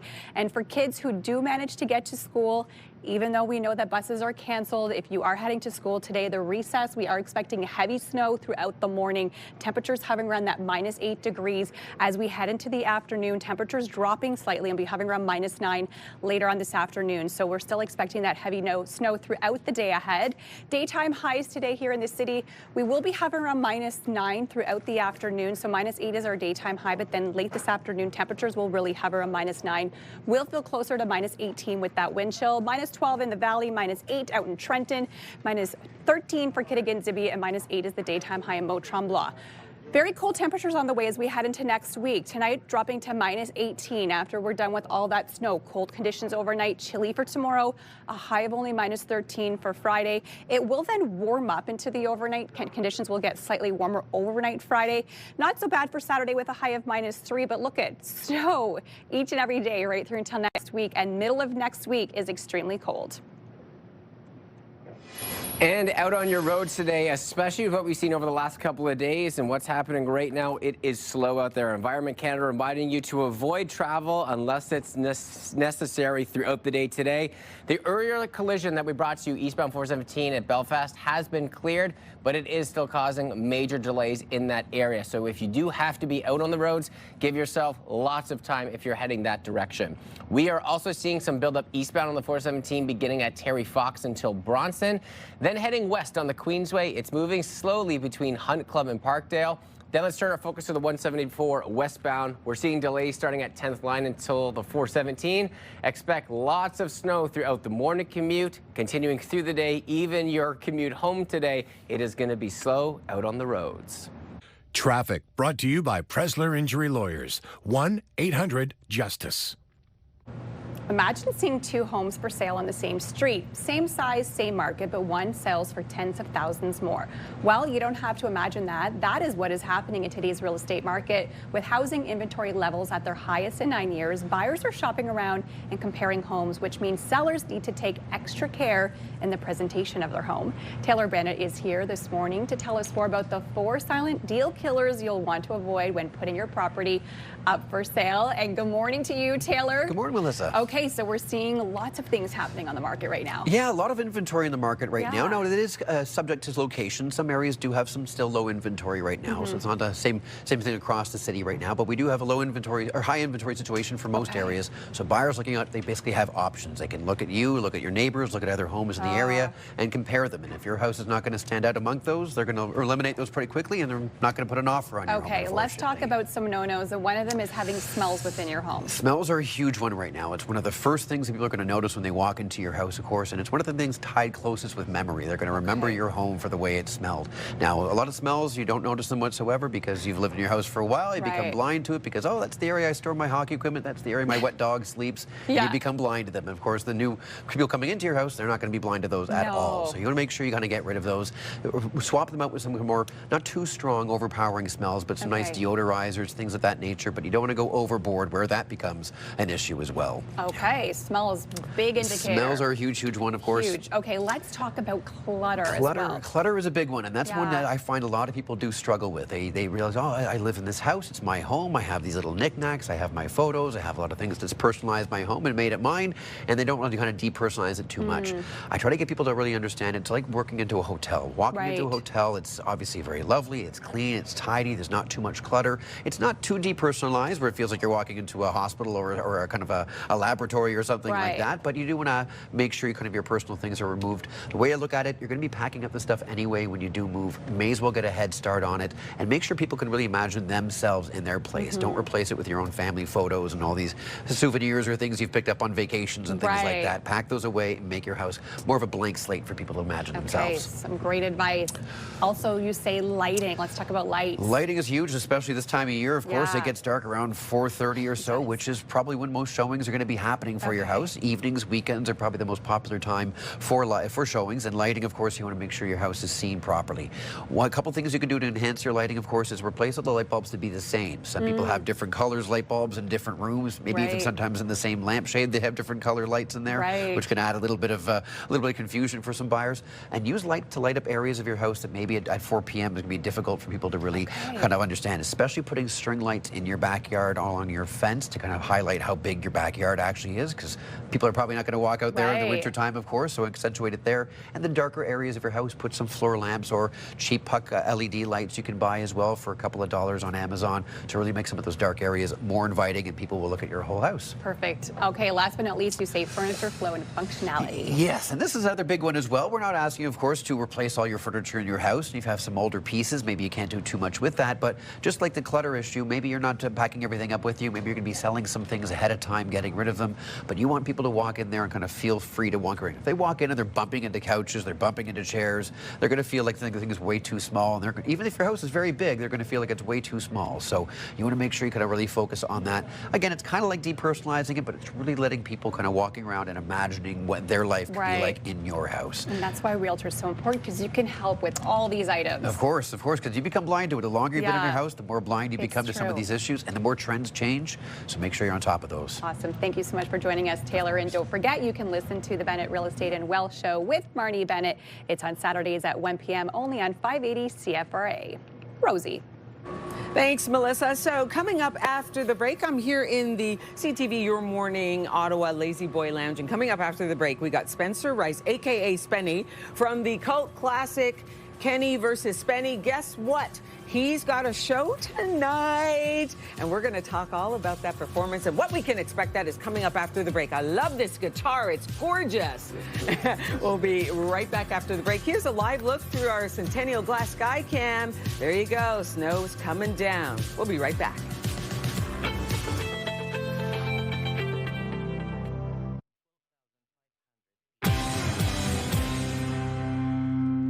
Come on, Petite Mermaid. Come on. Come on. Yo, come on. Come on. Kick it. Kick it. Okay, that's a scene from the iconic show Kenny versus Spenny. And guess what? We've got Spenny here, Spencer Rice.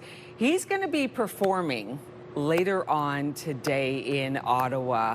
But first, we have to welcome Spencer Rice to the show. Good morning to you. Good morning. Good morning. What happens to you when you see those that footage there, Kenny versus Spenny? I think that people think that I used to dye my hair, and they were right. Right. No, I was actually, my hair looked like this. Oh my God, what a mess. Anyways, I shouldn't look at the monitor. I know, right? Try not to, Yeah, really? Yeah. Yeah? But that show was a blessing and a curse for me, to be honest with you. Unpack that for me. Well, the curse is that I'm Spenny on Kenny versus Spenny. Yeah. The fans will understand what that means. The blessing was that, you know, I had a show that was popular. Yeah. And you can't have happiness without gratitude. So I'm very grateful. I think that that is fantastic. And there you are there. I mean, you guys you really didn't hold back. No. No, holding back was not something we Not did. something Yeah. that you did. I think that when you look back and then you come forward, it feels like a full circle moment here for you, right? You were able to take that show, take the success of it, and then music. Right? Well, music, I was doing music before. Yeah. I had a hint that I would be on a comedy show. So the music comes before, time-wise, before everything. And it's something that I love and I will always do. And coming to Ottawa, the capital of Canada, and playing for the good people is quite rewarding. Okay, tell us about your music. I mean, you really embrace different genres, don't you? Yes. I basically play music that I love to listen to. Yeah. And if there's a song that I love that I can't play, I don't play it. I write songs, but they're comedic. Okay. So that's a small part of the show. And I play blues, classic rock, and country. Nice. And old school country. And just love it. Love doing it. Okay. You're performing tonight. Give us the details. Okay, I'm at the legendary Dominion Tavern. Yes. For those of you who can come out tonight, please do.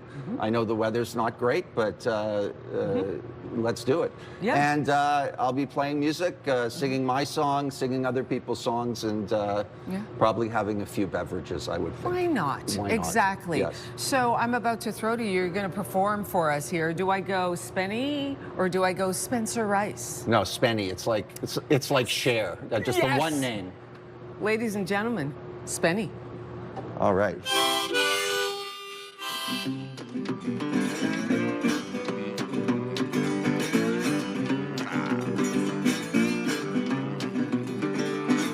Yeah, drop down, mama, let your daddy see. You got something, baby, keep on worrying me. My mama won't allow me now. Stand out on that lawn. Yeah, you must be young, son. Our woman treat you wrong. The Jack of Diamond told me with the Queen of Spades. She said, come on now, Spenny, let's get on that creeping way. My mama won't allow me now. Stand out on that lawn. Yeah, you must be young, son.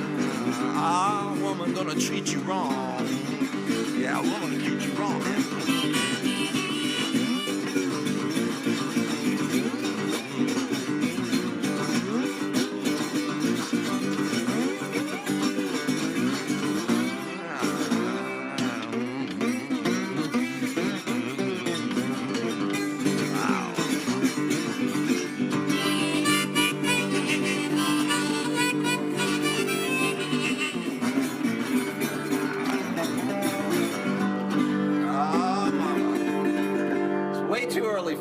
That's a beautiful sound. This is your baby right here, isn't it? This is a resonator guitar. Gorgeous. All right, Spenny performing tonight at the Dominion Tavern. You got to go, got to listen, take in the show. Spenny, thank you so much. I know it's early, but you did your thing. There you go. Now you can take a little break and then come back tonight. Go back tonight. Thanks for the Tavern. opportunity. Thank you so much, Spenny. All right, Melissa, over to you. Well, coming up in the 8 o'clock hour on Your Morning Ottawa, we learned more about this year's programming for Winterlude. All that and more still to come.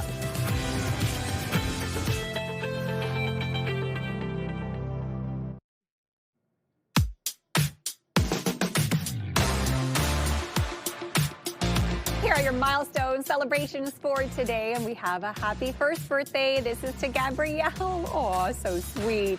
Daddy says he's so happy to share his birthday with yours. This is with lots of love from Daddy, Mommy, and your big sisters, Chloe Ann and Elena. And of course, if you have a milestone, celebrate it with us. At your birthday announcements for kids turning 13 years old or younger, or for those turning 100 years or more. Wedding anniversaries as well for those celebrating 50 years or more. All you have to do, email us your Morning Ottawa milestones at ctv.ca, and we'll be sure to get your announcement on the air.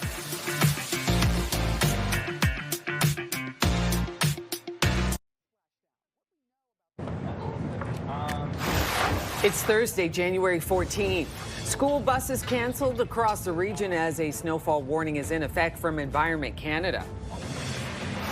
This sets the stage for these important discussions on a wide range of issues where we can be strategic partners. Prime Minister Mark Carney said Canada is now entering a new era of relations with China as he visits Beijing. Plus, more than just a thrift store, we learn more about how Chez Vincent supports people right here in Ottawa. Your Morning Ottawa continues right now.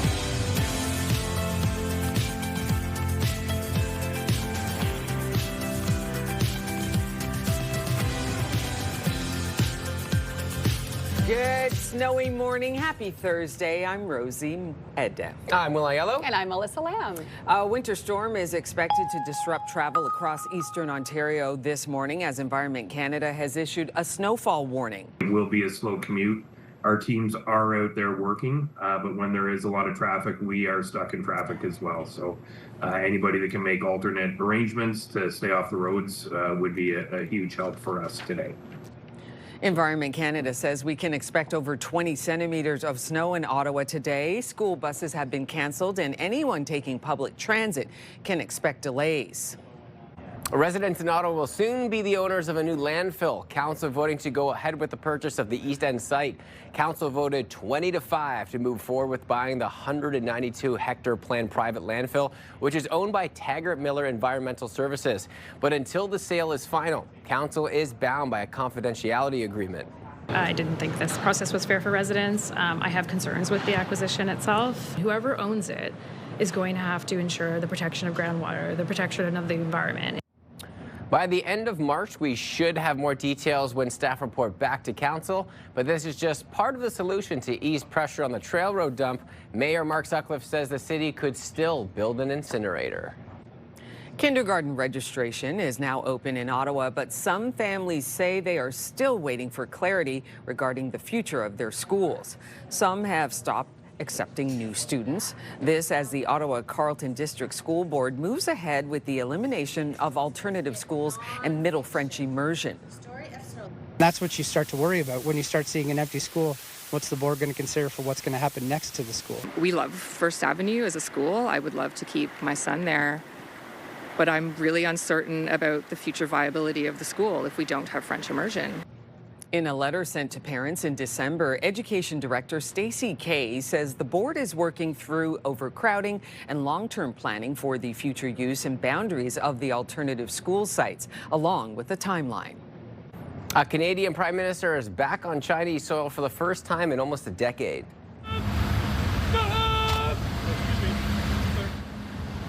On the first day of meetings, Canada and China have signed 6 cooperation agreements. The agreements cover areas like energy, forestry, food, safety, and crime. As the two countries look to reestablish ties, Prime Minister Carney said this morning, quote, "We are bringing this relationship back toward where it should be." A 4-person crew that ended its mission at the ISS early is back on Earth. Splashdown of Crew 11, splashing down off the coast of California. That splashdown coming right on time at 2:41 a.m. Central Time. It was a safe landing for Crew 11 on board the Dragon Endeavour. The astronauts arrived at the International Space Station in August, expecting to stay for 6 months. NASA decided to bring the crew home a month early after one of its members became sick. Now, NASA didn't give any details about the illness except to say it was not an emergency. So everyone's okay. That's good to know too, and especially because it wasn't an emergency, but you never know with those details, and it's way out of my knowledge about what happens with protocols if someone gets sick in an area like that, because I'm sure you have to be very careful. So true. I'm glad they're doing okay. And our weather right now, well, the snow is starting to build, so if you do have to head outside, got to be careful. Talking about the forecast right now with Melissa. That's right. We're starting to see a lot of accumulation out there, so make sure you pack your patience on your drive-in this morning because we do have a snowfall warning in effect. This is a yellow warning issued by Environment Canada, so it is high impact. However, this is a moderate warning, so it extends from Ottawa out through Hawkesbury, Cornwall, Smiths Falls, Brockville, Kingston, and areas along the 401. We are expecting 15 upwards of 25 centimeters of snow. Currently, this is what we're seeing in our satellite radar. So the snow started, as you can see, just around 3 o'clock this morning, and it has continued to snow ever since then. We will continue to see the heaviest snow this morning into your early afternoon today, right through into your evening. So the snow will begin to taper off sometime after supper time, and will still be light snow through the evening hours and then kind of change into flurries around midnight. Flurries still possible early tomorrow morning. This system will then clear out tomorrow morning. Sunshine throughout the rest of your Friday. However, as we head in through the weekend, we're expecting a bit more snow Saturday in through Sundays. So this warning is for up to 25 centimeters. Now, our models earlier were predicting about 22 centimeters. It has since dropped. So now we're saying that our models could see about 18 centimeters of snow for us here in Ottawa. Kingston, Pembroke could see about 10 centimeters. So just a little bit less than for us here in the city. On top of all the snow and cold conditions, right now feels like minus 21 with that wind chill. We're seeing these very intense, strong winds. So blowing snow will be a factor throughout the day ahead. You can see the yellow and green. That's when winds will be at its strongest. That's early this morning in through your afternoon, gusting around 40 kilometers an hour. Wind speeds will come down later on this evening, but it will be cold today and through your overnight. Daytime highs today of only -9. We'll feel closer to -18 with that wind chill in through the afternoon. You can see snow and blowing snow a factor throughout your day ahead. Cold across the region, even areas in Trenton, Kingston sitting at -8, -7 in through your afternoon. -12 is the daytime high out in the valley for today. So everybody's seeing these colder temperatures, which will remain over the next week. -18 is the low for tonight. Again, the system will clear up overnight tonight, but we could see upwards. Some areas could see upwards of 25 centimeters of snow. That's why there is a snowfall warning in effect. Another cold day for tomorrow. -13 is your high for Friday, but then overnight it will actually warm up. So temperatures will hover around -13 in the day and then warm up overnight. We could see another 2 centimeters of snow. And as you can see, more of it into through the weekend. A bit of a break from this, the cold temps on Saturday with a high of -3. But then as we head into next week, Tuesday, Wednesday, finally a break from the snow. Sunny conditions, but extremely cold temps on the way. Hey, at least great news for the ski hills, who have been a little bit dry over the last couple of weeks. Taking a look at your roads, as anticipated, especially with what you just heard from Melissa, lots of buildup eastbound on the 417, all beginning at Terry Fox, and it stretches till about Bronson. Heading west on the Queensway, moving slowly between Hunt Club and Parkdale. Westbound on the 174, seeing delays starting at 10th line until the 417. Expect lots of snow throughout the day, through the morning, midday, even your commute home. So you are going to want to leave yourself a little bit of extra time. And as Environment Canada states, just drive carefully and avoid the roads if at all possible through the day. Melissa. Well, look who's here, Will. Yes, it's our mascot for Winterlude, and I'm so excited because it means that it is fast approaching. Melanie Bro is joining us this morning, and who is our friend also joining us? I brought you Mama Ice Hog, who has resurfaced because Winterlude is quickly approaching. Oh my goodness, it always excites me because I'm not a huge fan of winter, as we know. However, I'm a huge fan of Winterlude. That's awesome, because you know what? There's no better way to get outside, enjoy this amazing weather. I just heard you do the forecast. Yes. Who is more excited about cold and snow than me and my amazing team and Mama Ice Hog? Absolutely. The Rideau Canal gets excited. You know, the ski hills get excited. We all get excited for that. Yes. Give us the details on Winterlude happening this year, because there are some changes. There are some changes, but first I just want to mention, yes, totally agree. This year is the 48th edition of Winterlude. Isn't that amazing? It is. And everything gets started on January 30th and runs right through until February 16th. So that's 3 full weekends of nonstop nonstop activities in the National Capital Region. So we're super excited to invite everybody to come down. Some of the new things, we're actually coming back to Confederation Park this year. It's like we're coming home. It's a fan favorite. This is where we're going to have all of our amazing ice carvings. So that will get started on January 30th. We have 12 teams at Crystal Garden getting all of the ice carvings set up and getting ready for the public to come. We're also going to have a large screen there this year because it's the Olympics.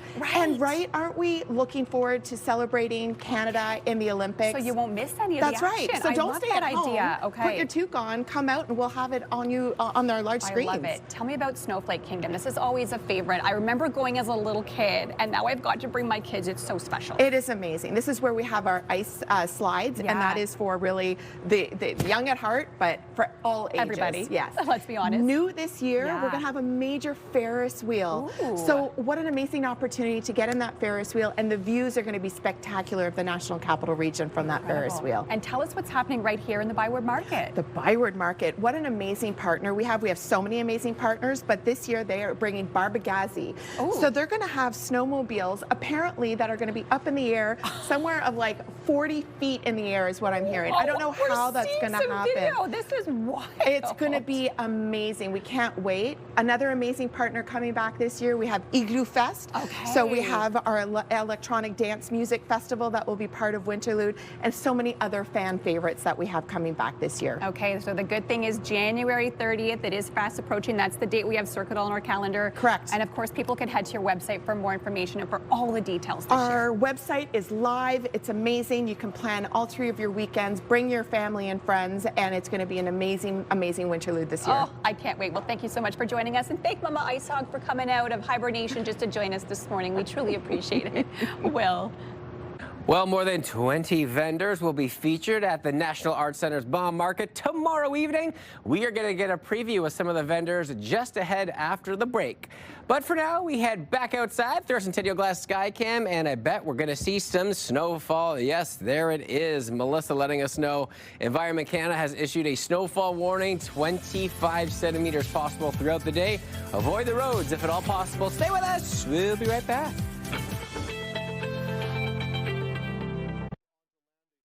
Today's snow report brought to you by Mont Cascade, only 20 minutes from Ottawa. All right, looking at the ski conditions today, great news with all the snowfall. Mont Cascade, 4 of 6 lifts open. Just over half of the runs are available. Throughout the looks, though, lots doing very well right now. Edelweiss only 2 of 5, but plenty of snowfall will change that over the next day or so. An amazing ski day deserves an awesome place to warm up. At Mont Cascade, our lodge brings the mountains to life. Share great stories over great food at Mont Cascade.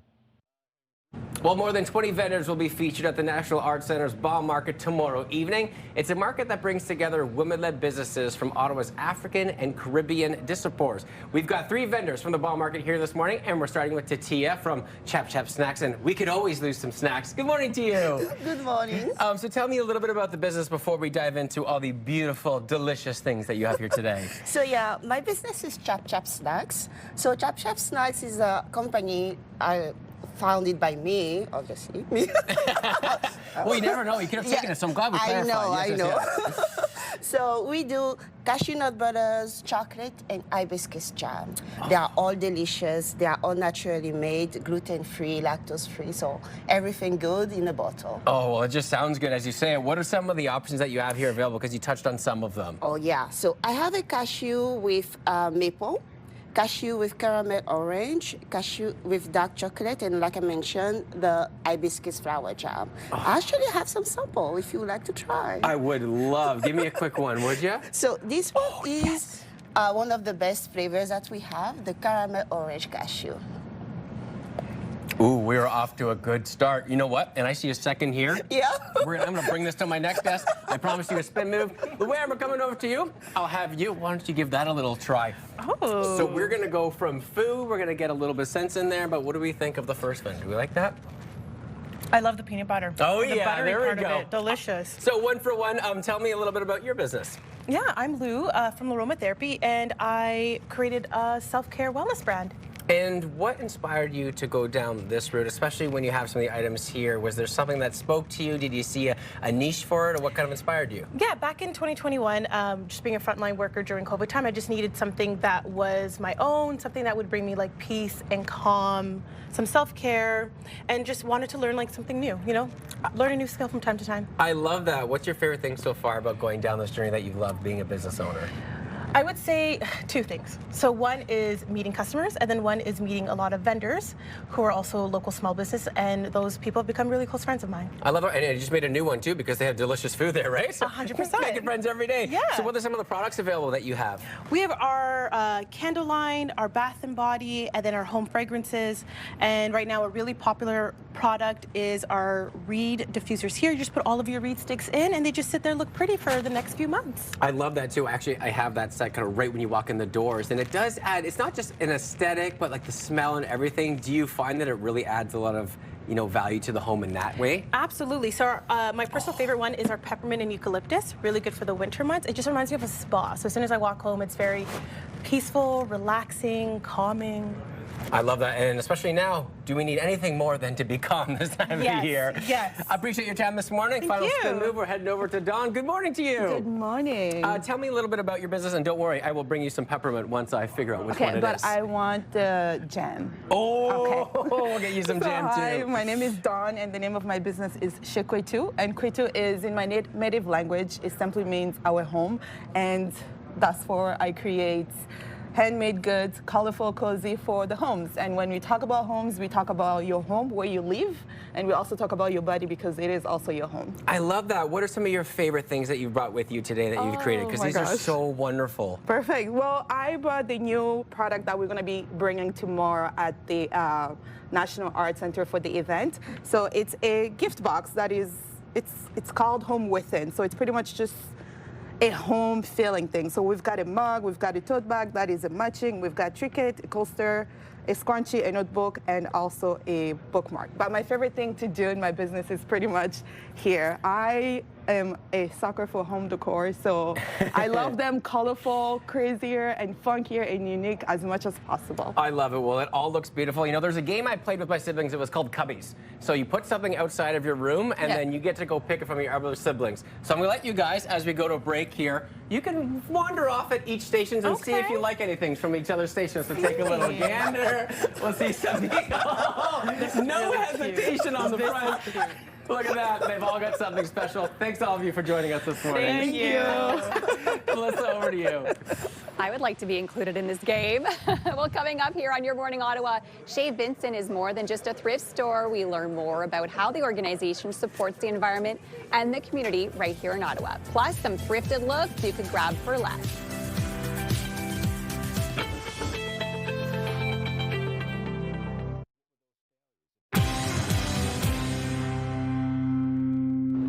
If you're looking to do a little thrifting on this cold winter's day, you have come to the right spot. We have Richard Pominville here from Chez Vincent. Good morning to you. Good morning. Tell us a little bit about Chez Vincent and St. Vincent, because you're an organization, then you have a little shop within that organization. That's correct, yeah. So the Society of St. Vincent de Paul has been in operation in Ottawa since 1880. Wow. So the organization is really there to actually assist persons in need, okay? With whatever mechanism we can do to assist. Many times the organization will get calls, starts with food insecurity. And what we do, we basically try to assess, you know, work with the people to assess their needs, because it's more than just food insecurity. So volunteers will come in and basically say, okay, the individuals, lots of stories, there's only a mattress in the actual apartment, okay? So what we do is basically work with those individuals, identify the needs, and then it could be provide a food coupon for the food insecurity aspect, or basically we provide an actual coupon to go to our thrift stores. Our thrift stores is actually part of the circular economy. We were green before green was actually popular, when you think about it. Yeah. And it's part of our basically stewardship aspect, is how do we basically make sure that we actually give a second life to the actual goods that we actually get. And we're very lucky. We get, you know, treasures abound is one of our caption, okay? Volunteers are coming in to assist, and also the donations that we get. I mean, it's Amazing. phenomenal. Yeah, people are very, very generous. And yeah. more than just clothing at Shane Vincent, right? Can you That's tell correct. us what kind of items you have? So we get, obviously textiles, we get basically furniture, really beautiful furniture that we actually get, jewelry, books, kitchen ware. It's a very comprehensive in terms of what people are actually donating to us. So. Amazing. Okay, well, you also brought in some models today. That's correct, We're going yes. to do a little fashion show. That's correct, yes. Of some thrift finds we can find. Yes. So we'll call it our first model. So our first model is Alma. She's basically wearing a blue dress, from Comme Ça. Okay. Oh, that's a nice brand. Yeah, so the coat is from Zara. Yeah. The scarf is Burberry. And the shoes are actually Coach. Wow. And this is a value of about $100. Stop it right now, because those are some big designers. That's correct, yes. Yeah. So that's why when I say our donors are very generous. Wow, yeah, this is quite absolutely. amazing. Yeah. I mean, I know some prices, and that would be well over $100 in the stores. You would That's be right. paying at least $500 for this entire outfit. So that is a great deal. And the nice thing is you're helping your carbon footprint as well. This is, when I say we were green before green was Yeah. popular, this is exactly part of that. Okay, So- we have something for the guys as well. Yes, Andres is actually wearing a vintage gray cap, okay? The sweater is Banana Republic. Ooh. The jeans is Buffalo. Okay. And basically the coat is a vintage blue coat. And obviously, Stunning. as you saw with both Alma and Andres, it's very Yeah. appropriate with the weather that we have today. So. Yes, all the snow. This is a fantastic look. So you have looks for the women as well as the men as well. Correct, And yeah. again, some really great designers and brands we're finding within your shop. This is what's actually amazing. Yeah. And then we okay. have Last but Sylvie. not- Okay. Sylvie is very stylish today. Yeah, very stylish. Loving this leopard basically print a coat. beige sweater. Yes. Okay. And basically Look at black those pants from sleeves. Suzy Shear. Okay, yeah. Okay. Vintage boots. And obviously, as you saw, the faux fur coat. Yeah. And that's a value of about $100 as well. Wow. Yeah. So for Andres, it was about $60. For Sylvie, it's about $100. And for Wonderful. Alma, it's about $100. So basically, we take the goods that we get, very Yeah. good quality donations Yeah, that we absolutely. receive. And fundamentally, we're able to, the proceeds of that is ultimately to give back to the Oh, community. such And an this is where incredible we assist organization. people, yes. Thank you. We'll call all of our models in one last time so we can see all the looks final up here on the red carpet. And where can people find you? Give us your locations. Yeah, so we have 3 locations, one on Wellington, Yep. one on Merivale, and one in Blossom Park. You Okay. actually see it on the screen there. Yeah. And we take donations at all locations. Our main locations in terms of donation and starting is actually at Merivale. The Maryville location, Locations, if you yeah. want to donate something. Well, thank you so The much. major donations. The major yeah. donations. Well, Yeah. thank you so much for joining us. Thank you very and thanks much. to all of our models as Well. well. Some wonderful looks. We appreciate you coming on today. Thank you In very this snowy, very snowy That's my day. Thursday. Rosie. Coming up next on Your Morning Ottawa, a dining experience like no other. Melissa pays a visit to the Grand Pizzeria gondolas at Westboro Beach. That is just ahead.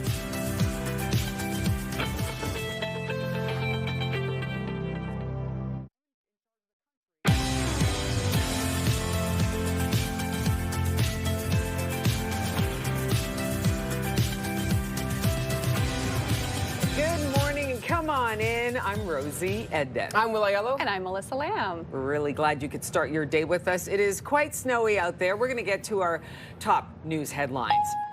A winter snowstorm is expected to disrupt travel across eastern Ontario this morning as Environment Canada has issued a snowfall warning. It will be a slow commute. Our teams are out there working, but when there is a lot of traffic, we are stuck in traffic as well. So anybody that can make alternate arrangements to stay off the roads would be a huge help for us today. Environment Canada says we can expect over 20 centimeters of snow in Ottawa today. School buses have been canceled and anyone taking public transit can expect delays. For more on what we can expect weather-wise this morning, let's check in with Melissa. Environment Canada has issued a yellow snowfall warning, and we are expecting significant snow today right through into your overnight tonight. Yellow snow means impact could be high to the areas, and this is an extensive warning as well. It extends through areas of Hawkesbury, Cornwall, and along the 401 in Brockville, Kingston, right through till Belleville, including Smiths Falls. We are expecting 15, upwards of 25 centimeters of snow in the forecast. The snow started around 3 a.m. this morning and is expected to continue in through your overnight. Most of the heaviest snow happening early this morning into your afternoon. Full details coming up in a few minutes. Will.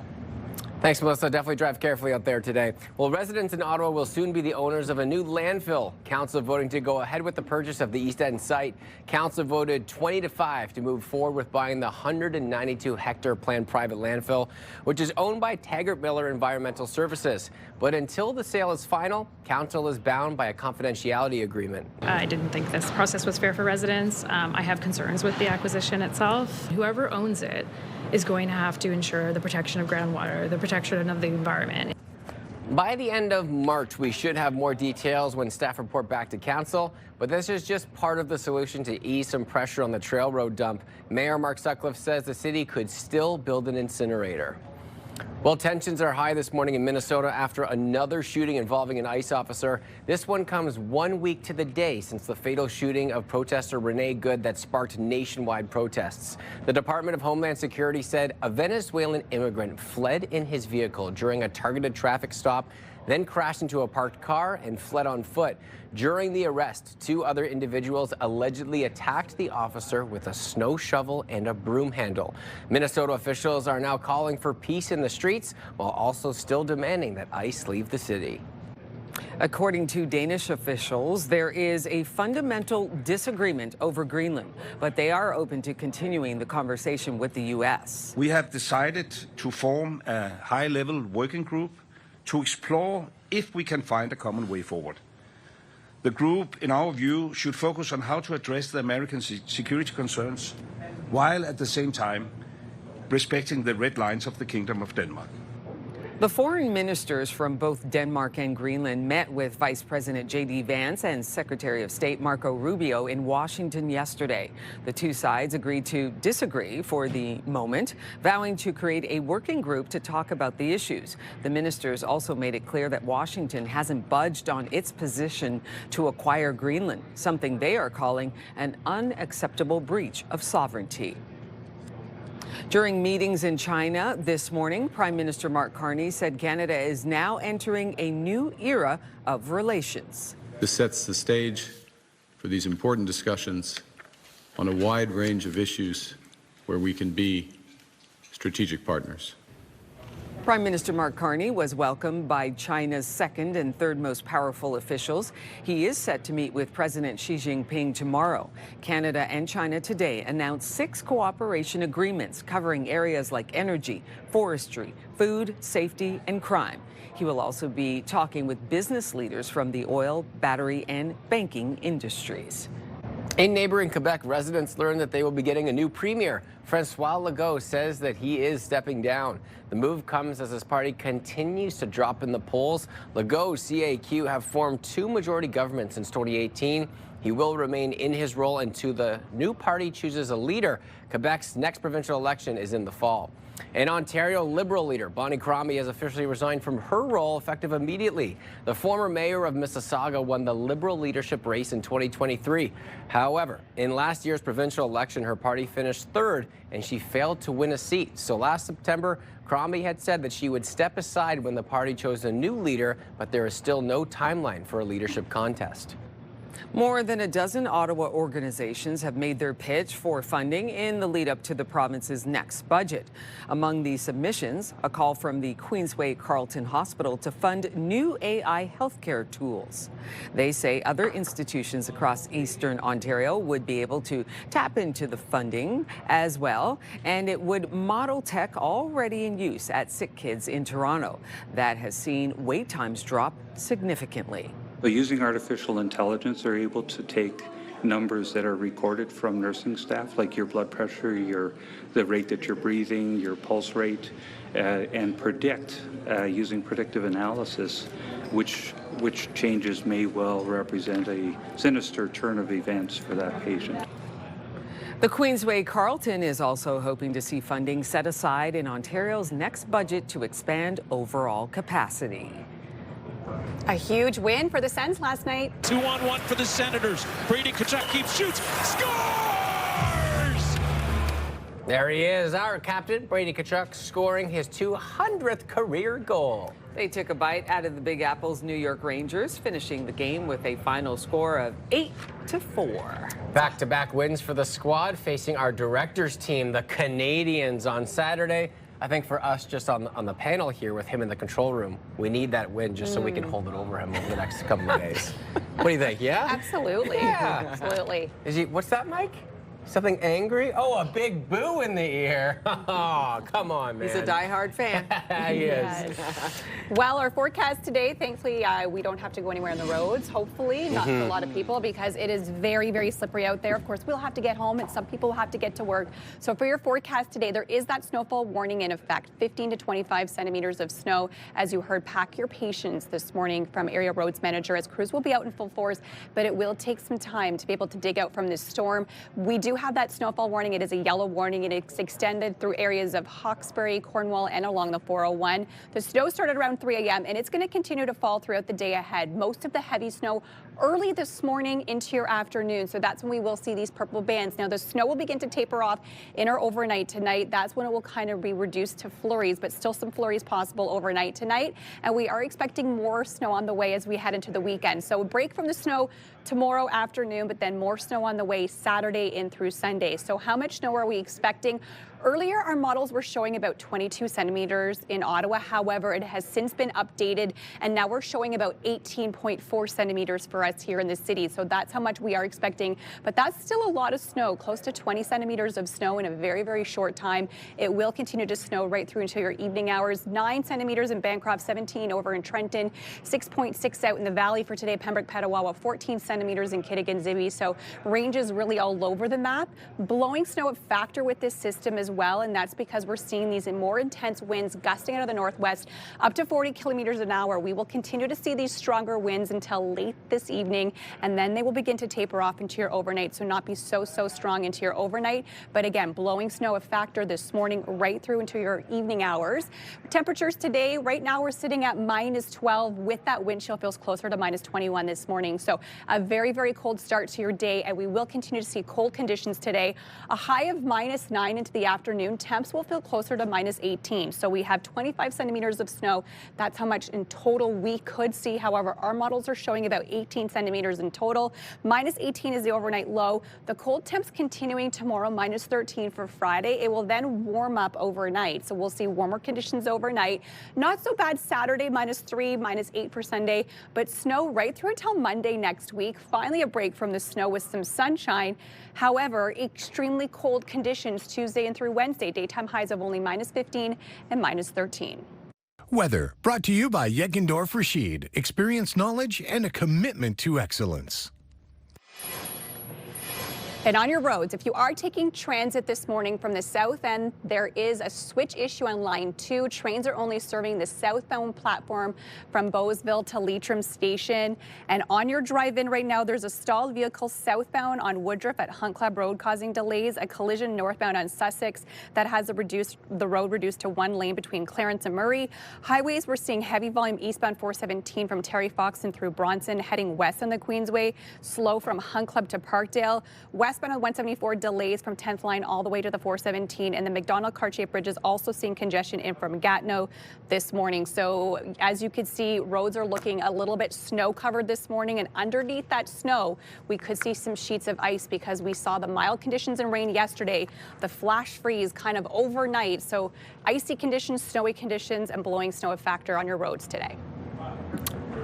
Well, not great out on the roads, but we got a great contest for you. CTV, Your Morning Ottawa, and TSN 1200 want to give you the ultimate Ottawa Black Bears team experience. Your youth squad could be there for the Winter Games night on Saturday, February 7th. One lucky youth team will score their tickets for the entire roster. Get ready to cheer loud. Your Ottawa Black Bears, a pack that plays to win. Submit your team on our contest page, which is at ctvottawa.ca, and good luck.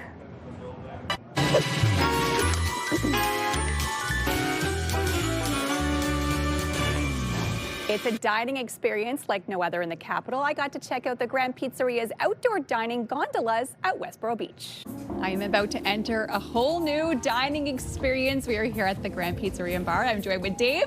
Dave, I'm so excited. I've heard all about these gondolas. Give me the details on this wonderful new setting you have here at the restaurant. Well, we brought them in November. They're from Switzerland. Yeah. We bought 5 of them. We had them delivered and put into place. They're fully heated. They have audio, lighting, and they're good for 4 people. Okay, shall we go in and get to experience the full experience? Oh, it is quite toasty in here. This is so cute. I am a snowboarder, so you know it brings back memories entering the gondola when it's always after a big day of skiing. Tell me about why you wanted to try this out. Well, it was something new, and when we were introduced to them, we had no idea they were retrofitted inside. So when we saw the pictures of how cozy, we've got the nice table, the nice bench seating, it looked really nice. And so we thought we'd roll the dice, and we bought 5. We had no idea what the response would be, and here we are. Are you overwhelmed by the response? Because I've seen this been trending. It's been going viral in our city. Everybody wants to come check it out. Did you think it was going to be this popular? We had no idea. Yeah. We didn't think it's beyond our expectations. We didn't think it would be this popular. But it's something new, and when you're sitting here and you have dinner at night, the lights and music, and it's warm and toasty, and you get and the best time is at sunset over top of the river. Sunset over the river must be absolutely it's really incredible. Fun. Tell us a bit about the Grand Pizzeria, because you have a restaurant in the Byward Market. You've been there since 2009. 2009. So it's been a long time, and now you have this brand new location at Westboro. Yes, the NCC and their associated realty company invited us out here November 2024 to take a look at it, and we just were thrilled by it, and here we are now. Ooh, and here it is. Our pizzas have arrived. This is my gluten-friendly. Okay, so Dave, I know you ordered this for me. You said I have to try this one. What is it again? This is the Marcato. It's gluten-free crust. It's a cauliflower crust. Ooh, delicious. We get it from Etal Foods, so we from our neighbors, La Bottega as well. Wonderful. And this one here is the classic margarita. Beautiful. Which is tomato. It's with our homemade pizza sauce and bufala mozzarella. It's the pizza of all pizzas, straight from Naples. Oh my goodness, that looks absolutely incredible. Tell me about the menu that you can find here. It's a bit of a refined menu, you were saying? It's just a shortened version. I'm seeing all the great things. You have your appies, your salads, your pastas, which are delicious, and of course, your pizzas, which are always the hit. And we also have our Westboro Hour, which is 3 to 5. Yeah. It's half-price pizzas and specials on drinks. 3 to 5. I mean, you're catching that sunset at 4:45, so that's a great time.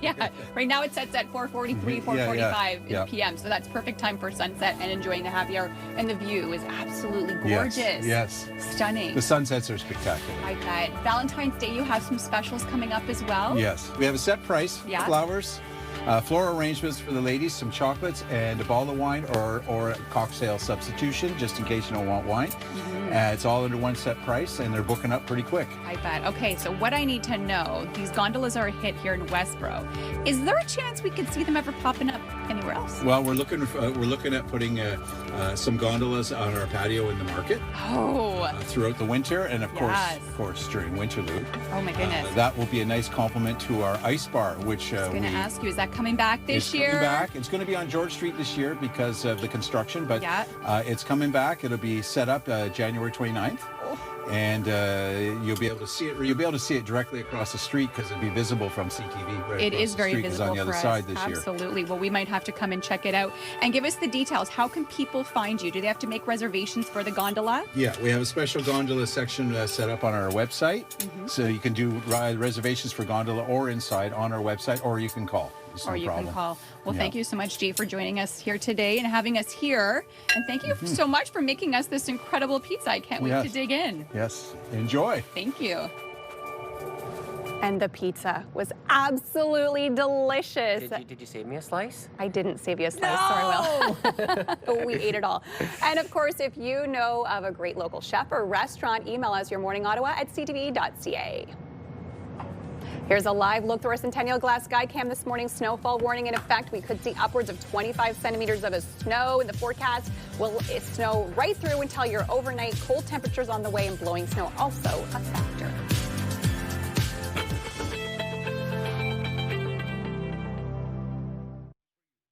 iHeartRadio Weekenders is powered by Barhaven Ford, Ottawa's newest and largest Ford store, and Eastern Ontario's Ford EV leader. Coming up tomorrow night, Michael Bublé at Canadian Tire Centre. Grab your tickets at Ticketmaster.ca and spend the night celebrating the Canadian Tire Centre's 30th anniversary while you're serenaded by the one and only Mr. Bublé. If you've never seen him in concert, trust me, you are going to want to be there.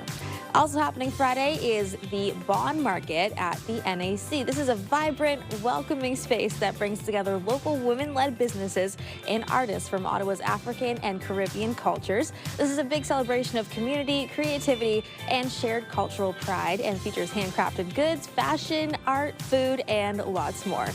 And last on the list today is your chance to catch the Sens as they take on the Habs on Saturday night. If you have a Habs fan in your life, maybe you want to bring them along so they can watch the Sens take that W.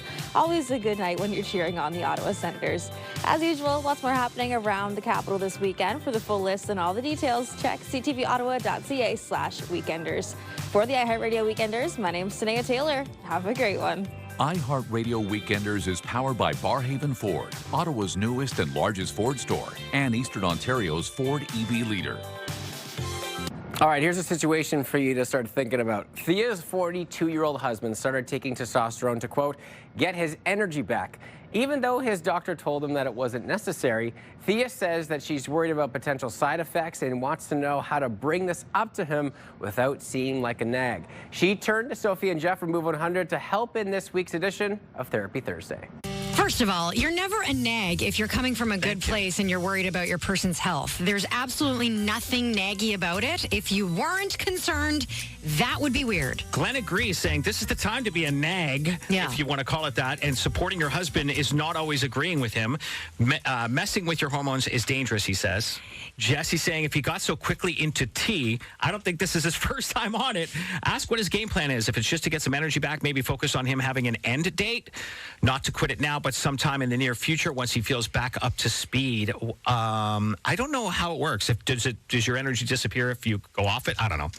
So I like what Sharon's saying on Facebook. She says you should tell him you're happy for him, that he's feeling great, but maybe, suggest a blood test just to be sure that he's taking the correct dosage and that everything is going okay. This way you come across as encouraging and being on the safe side. Well, the underlying theme here is that women take care of men. Typically, like we think we're Superman. We don't need to go to the doctor. We don't need to know anything. And you're literally our lifeline. We see studies all the time that say men live longer because if they're married or with someone in long term. Oh, we don't like to brag, but it's all because you force us to take care of ourselves. Bev saying, gather up facts about what he's doing and then talk to him and work together on how he should proceed with caution and knowledge. Yes, and if he's not into going to the doctor, says Vanessa, because the doctor, sort of said he didn't need to do this, then try maybe a naturopath for some follow-ups. They also do blood work. Okay. So you've got some options there. All right. What do you think? This is an interesting one today. Testosterone therapy. What would you do?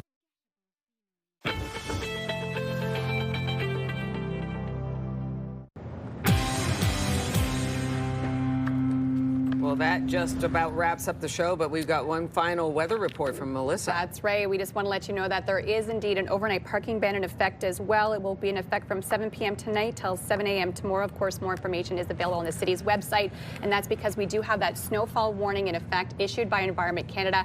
Upwards of 25 centimeters of snow by tomorrow morning. We're expecting about 18 centimeters. That's what our models are showing.